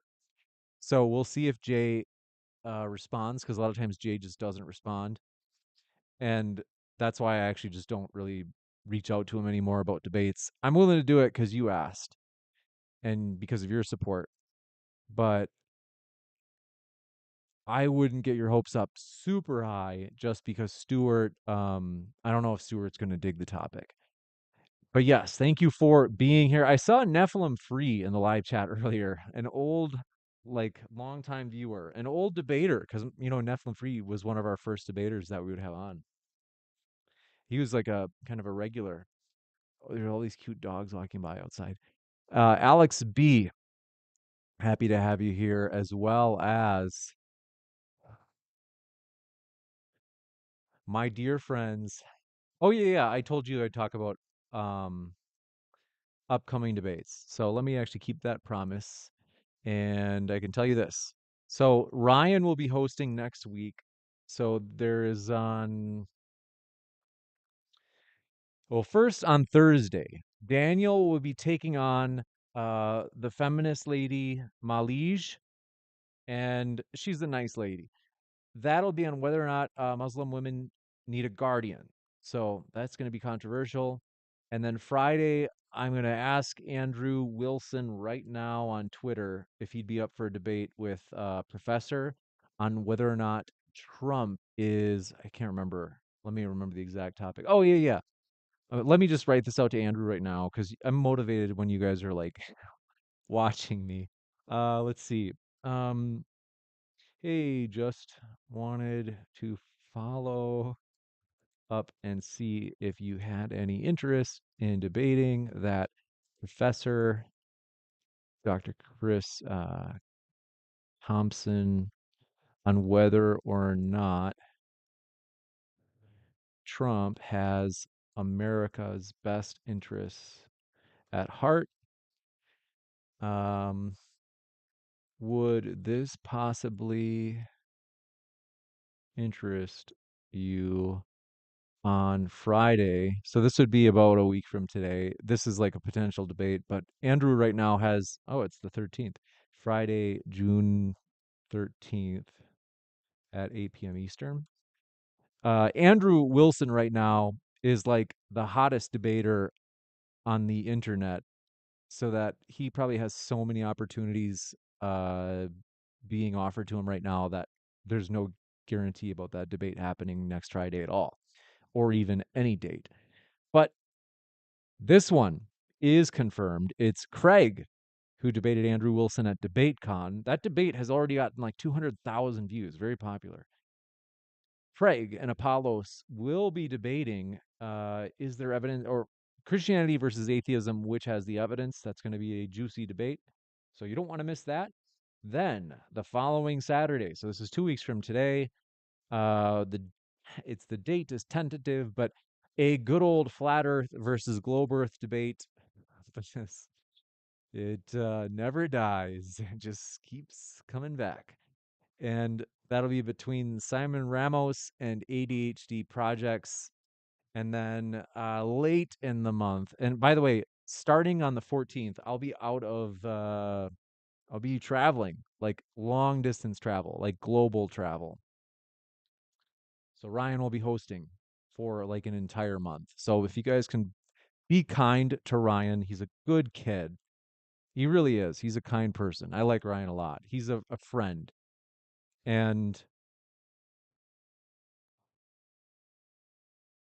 it's going to be weird me not hosting for an entire month, but don't worry, I'll be alive. I'll just be traveling the world. So, I want to show you one last thing before we wrap up. So, first, thank you guys for your support. We're up to 135 likes. And let me do one last little, you might get a kick out of this. So I want to show you this. You can see on screen, there's this DVD I'm holding. I pulled out my old DVD player the other day, and I found this DVD was in the player. Apparently I had not used it for like 10 years. So you can see Dan Barker right there. And then John Kaus is the gentleman in the red. Now, I didn't host it. It was hosted at Gustavus, which is a very high level university, private university up in I should know this. It's not the name of the city, was it? It was next to Mankato in Minnesota. I just can't remember the name of the city. It wasn't, I don't think it was Gustavus. I think it was just the university's name. But long story short, it was really cool. I showed this to Dan at like right before the debate, and I was like, "Hey, remember this?" Like, because I was actually at this debate, and if you look really closely, it says 2011. And I think I helped, yeah, I helped in the most minimal way in terms of like I had made a small tiny contribution in setting that debate up. So uh like this is 14 years ago when I was just getting my feet wet um with setting up debates. So that's crazy. It's funny how time flies. And yeah, I will wrap up with that though. Thank you guys for all your support, and we will see you at the next debate, which, as I mentioned, is Thursday. I'll be hosting that one personally, and it'll be starting a little bit later than usual. That will be at 9:45 Eastern time. So an hour and 45 minutes later than usual, but you won't want to miss it as it'll be as controversial as it gets. Last, let me just show you this really quick. Second, it's like, and then we'll do the real ending. Is campus plug. So if you happen to be affiliated with a university, so let's say you're like, yeah, I'm a student, or yes, I'm a faculty. I want to let you know Modern Day Debate is working on bringing big debates to university campuses. In particular, what am I doing? It's not the right one. I'm such a boomer. Bear with me.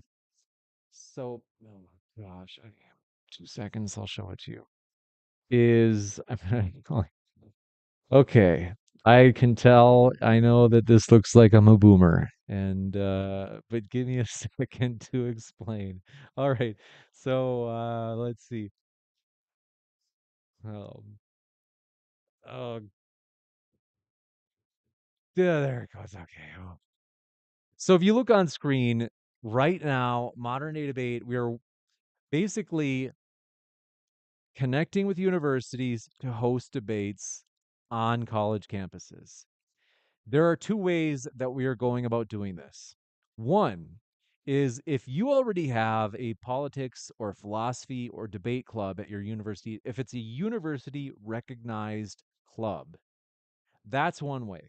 And so you could just say, it'd just be your debate and Modern Day Debate. All we ask is that we can stream it. I can help you do any sort of paperwork that might be needed.